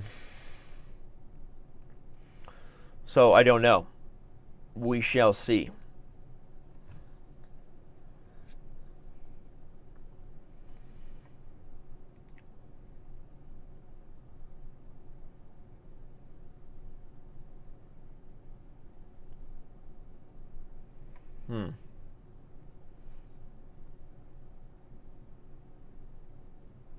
Knight c7. But what's the future? Is Komodo really going to trade the knight for the bishop? He might have, but Yakov isn't interested. I don't really know that trading the knight for the bishop maintains any kind of winning chances. I'm sort of surprised that Komodo wasn't more aggressive going after the a-pawn. But that's also the human thought process I have about how I would try to win. Maybe Komodo, again, doesn't evaluate this thing as a potential win. One thing that's interesting in these critical moments, I'll take a second to talk about because it looks like we're getting a little bit of repeating, is because sometimes I think the engine doesn't make the best decision based on this line of thinking, that it has a certain evaluation now, right? It has a certain mathematical evaluation that it's achieved. It sees all these other roads, as much as I like them as like a human chess player of going after the A-pawn, as potential roads that don't improve the evaluation. Maybe they even make it a little bit worse for whatever it calculated, right? So it sits on the position. But the problem is then it sits on it, and after a couple moves of tickle, that contempt algorithm kicks in, and it's reminded that, hey, you don't want to draw Komodo, we want you to win. That's the algorithm that we've given Komodo to play for, to be, less interested in repeating moves.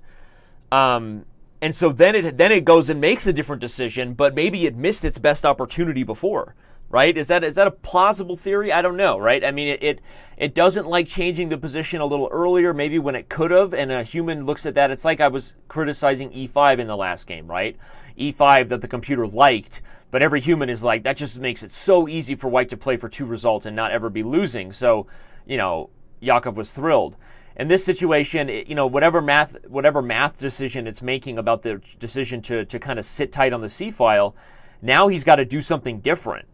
And he doesn't want to take a draw, so maybe he's going to wish that he had done something different before. I don't know. Sometimes these positions get a little weird to me. He plays knight a6. Is bishop e8 just a draw? We had this position once. Yeah, it's just a draw. Boom. Surprising, huh? Well, surprising or not, maybe Larry is happy with that. Maybe this is what he wanted. He pets the dragon. Who knows? But let's bring back Yakov, surprising or not, and discuss with him what he thinks happened in this game. Yakov, you there, man? Yakov, you here? We can hear you typing, buddy.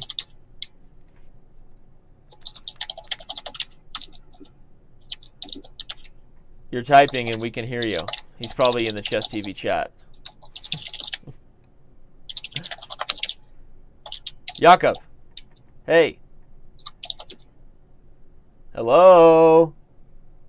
Yakov. You there? Yakov? Yakov. Hey, back on. Hey, we've been able to hear you for a few moments. Okay. My sound was off. Yeah. Well, that was crazy. It was intense. Make sure you mute Chess TV. Out of space. I feel like I entered out of space. Right. Make sure you've muted Chess TV so that we don't get a mirror here. Oh yeah, I'm sorry. Hold on. Yeah. Okay. All right. Sorry. Okay. Okay. Well, first of all, congratulations on another draw. I say the same thing I said at the start of our last interview, right? You didn't necessarily slay the dragon, but you tamed the beast again, and it's been really impressive to see your approach work out. This one didn't feel like it got off to the same good footing as the last one, where you were comfortable the whole time. Starting in the position where you played knight to d5. It felt like that decision may have been regrettable as white kind of grabbed the initiative and pushed the knight back, getting a big pawn center. Take us through your thought process when you played the move 5 knight to d5. Did you see queen to c1 and c4 coming? Did you not? What was your thought process there? I just figured up a piece I'm going to trade down.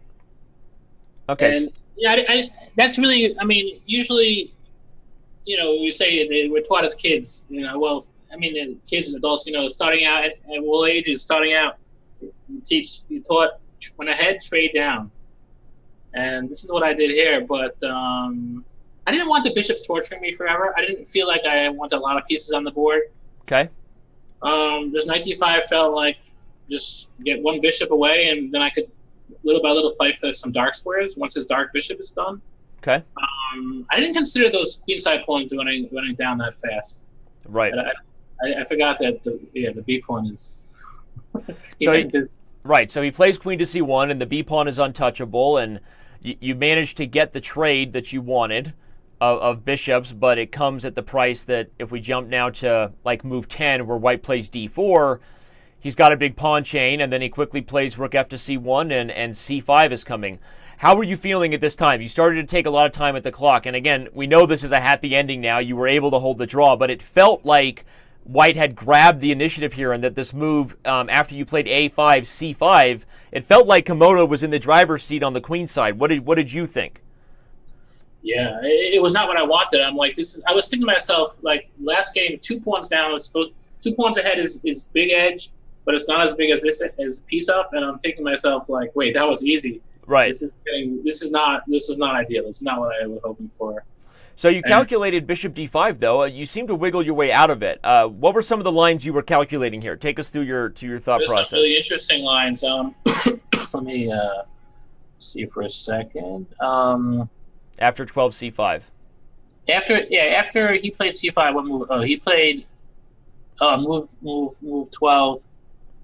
Yeah, I had to fight bishop d5. Otherwise, I'm getting forked. So c6 is red. So bishop d5. Right.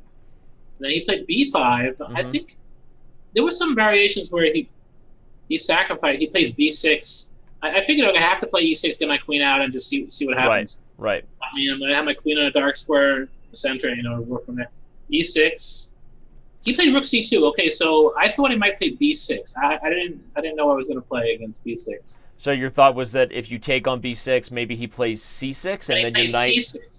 Yeah, he plays c6, and then I get forked. I mean, now I don't know. I'm always getting a pawn out anyway. Right. But I was thinking to myself, like, okay, I was happy at that time, and I was thinking I was happy to see that I felt okay that I'm getting a pawn, be up a pawn.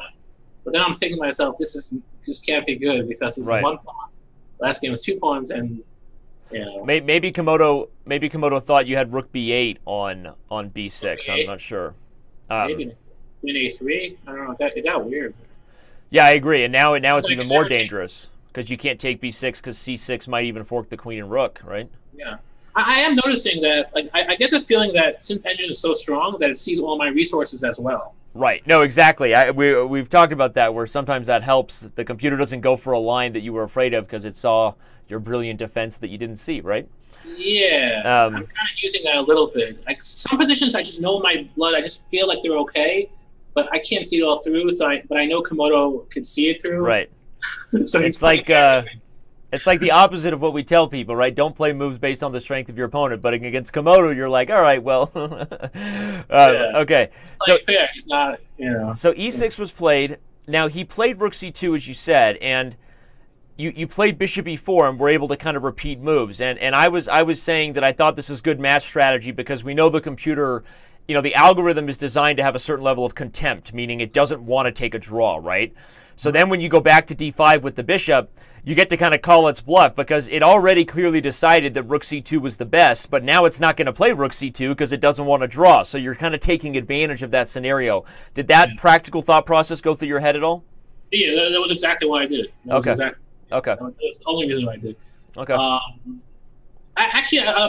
will say I wasn't 100% sure I would go back to d5. When I played bishop e4, I didn't know it was going. I didn't know it was going to go back to c1. I didn't know where it was going. Right. When I went back to c1, then I had this thought process. Yeah. Right. And I said, all right, I'm going back and self-destruct, hopefully. Right. So you go back to d5 with the bishop, and then we get the surprising moment here on, my opinion, right here after bishop back to d5. C takes d6, I guess, made sense because he doesn't want to repeat, and this plan with knight d2 and f3 seemed to be kind of expected. But I was shocked after e4, bishop b7 that the computer took on e5. I didn't think that made as much sense to have it, for white to have the bind that it's established, even though maybe the computer doesn't think that d5, for example, is a good move. I looked at your knight on b6 and your bishop on b7. I thought this was what he was going to do. But he takes e5 and opens the d file and kind of gives you this chance to simplify the queens. That was my thought process. I was providing this commentary to the fans. What did you think about this critical moment on move 21 where white took on e5? Yeah, I expected d5. Okay. But the thing is, I was kind of happy with that position. If he plays d5, one day I get my knight to c5. Right. Or knight h5 and knight f4, and I'm getting a kingside attack, and his knight has no location, has really no outpost ever. Right. Ever, which is kind of cool. And I have a queen b6 attacking the dark square. I mean, the Okay. queen h4. And I think it's actually a slow death for black there. And it's maybe easy for, not easy, never easy, obviously never. apparently it's never easy for the, I can't, but it looked, that was a position in which I thought I was pretty confident. But I was Okay. still shy. I didn't expect pawn takes. Okay, interesting. Got it. So he took e5 and played the move knight f1. You met his rook to the d file with queen to e7.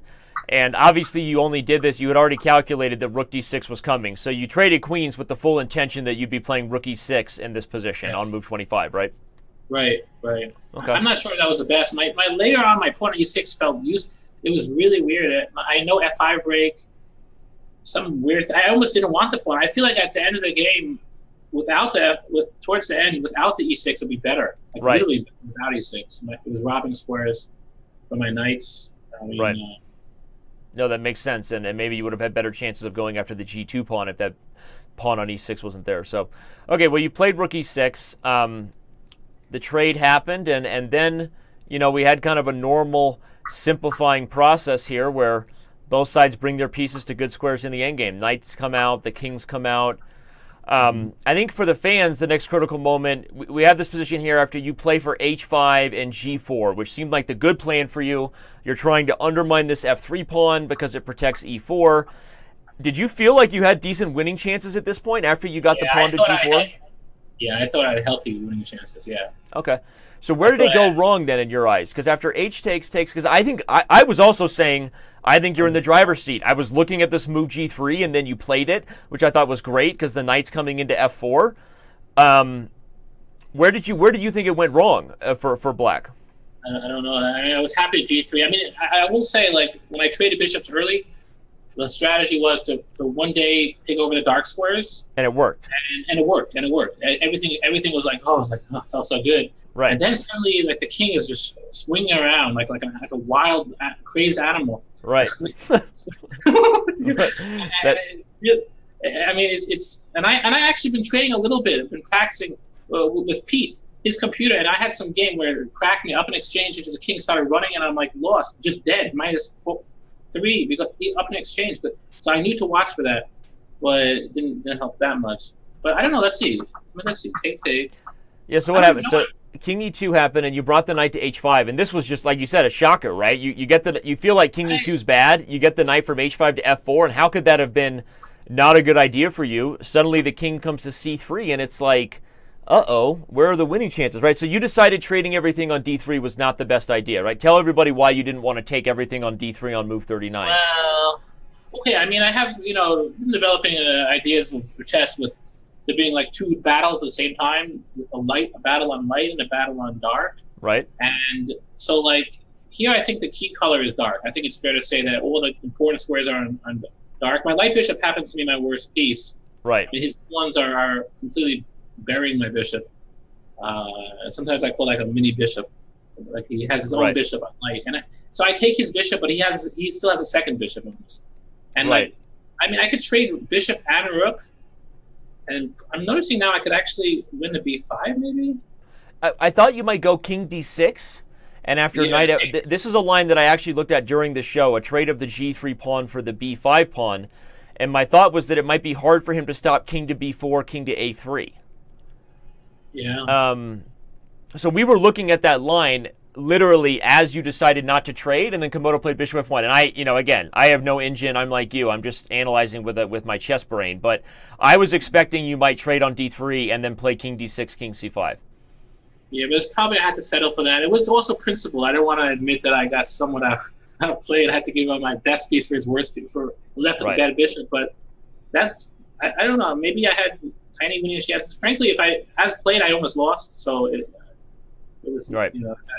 Okay, so in the game what did you play? Let's go back to you played bishop to c8. That's right, and Komodo brought the bishop to f1. And you're right. It feels like at this moment. Suddenly, I think it becomes clear that maybe you did have to take d3 because once they got the king to b4, it was like black no longer had ways to make inroads, right? The bishop on f1 is so perfectly placed, guarding g2 and b5. Yeah, and I also, there was an interesting thought I had during the game. I'm thinking my knight on f4, I felt so good when I played it. Right. about 7-8 moves later, 6-7 moves later, I felt like, wait a second, that might be my worst piece. It might be my worst piece because it's out of play. The computer did everything on the queen side. My knight's suddenly out of play. And I mean, I had an interesting game years ago against Kamsky in the Marshall, right when he came back from chess, like 2002, chess 2002, 2003. And we played it was a game 30. He won. And I remember I played well. It was about even game at the end game. But I put my knight in the center of the board. Mm-hmm. And he told me I should put. There were only 3 pawns. There was only kingside pawns. I had 3 kingside pawns. He had 3 kingside pawns. We each had a knight. I put my knight in the center, and he said, "No good. The center now is the center of the king side. That's the new center." Interesting. And it made it helped. That was valuable. I use that over time. Yeah. Here and there, I think about that. And I think here is perfect description of how my knight f4 was not the center. Suddenly, the center now is squares like c5 and c4 and a5 and d4. Yeah. Interesting. That's an instructive little anecdote there from Mr. Gadakomsky. So, okay, so then we had some tickle going on, both sides bringing pieces to the queen side. You did get this knight back from f4 to help you kind of just in time, right? Because this knight's coming to a6 with aggressive intentions, so you got the knight to c8. And now, despite the fact that Komodo has made all this pressure, he didn't quite get enough. But I was critical of Komodo's position here. What was your plan on move 52 if he had played rook to a3 to go after the a4 pawn instead of playing pawn to a3? Yeah, that's what I expected. I think what I was going to do is king to d6. Right, and can I go gobbling? Can I go take? I guess if I do, you can trade everything and play king c5.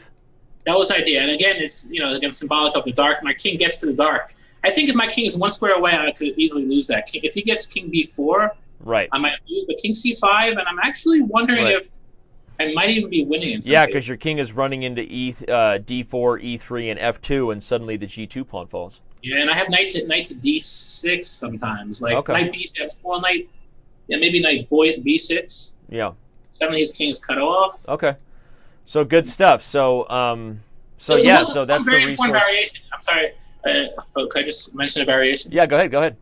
There was one really weird variation which worked out. I mean, and on what move for white? I'm going to try to find it now. Let's see what happened.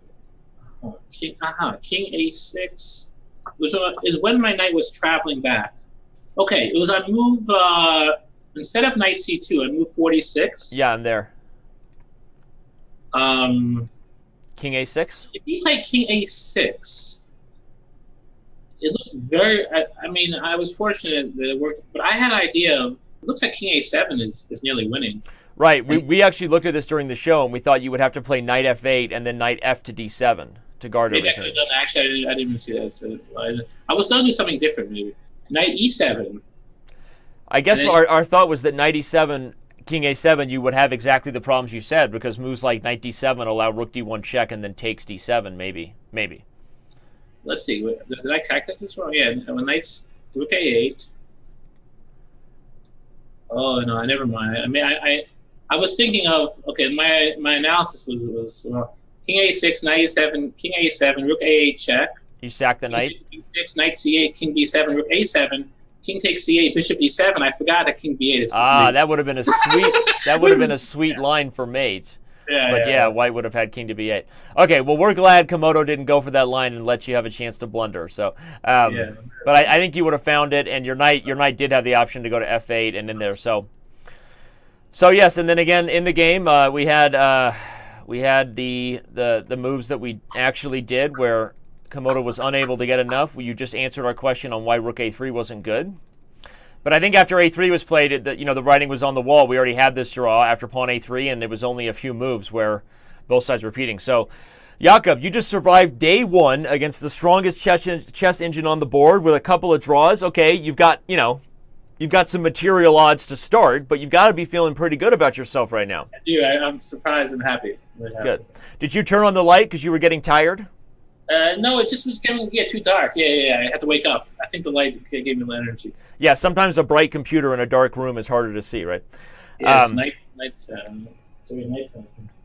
All right, well, I hope you enjoyed the experience. Obviously, we will see you tomorrow again for round 3 at 10 a.m. Pacific. The odds continue, everybody. If you're just tuning in, you missed 2 really, really exciting games today. Instructive chess from Jakub Norwitz and from Komodo.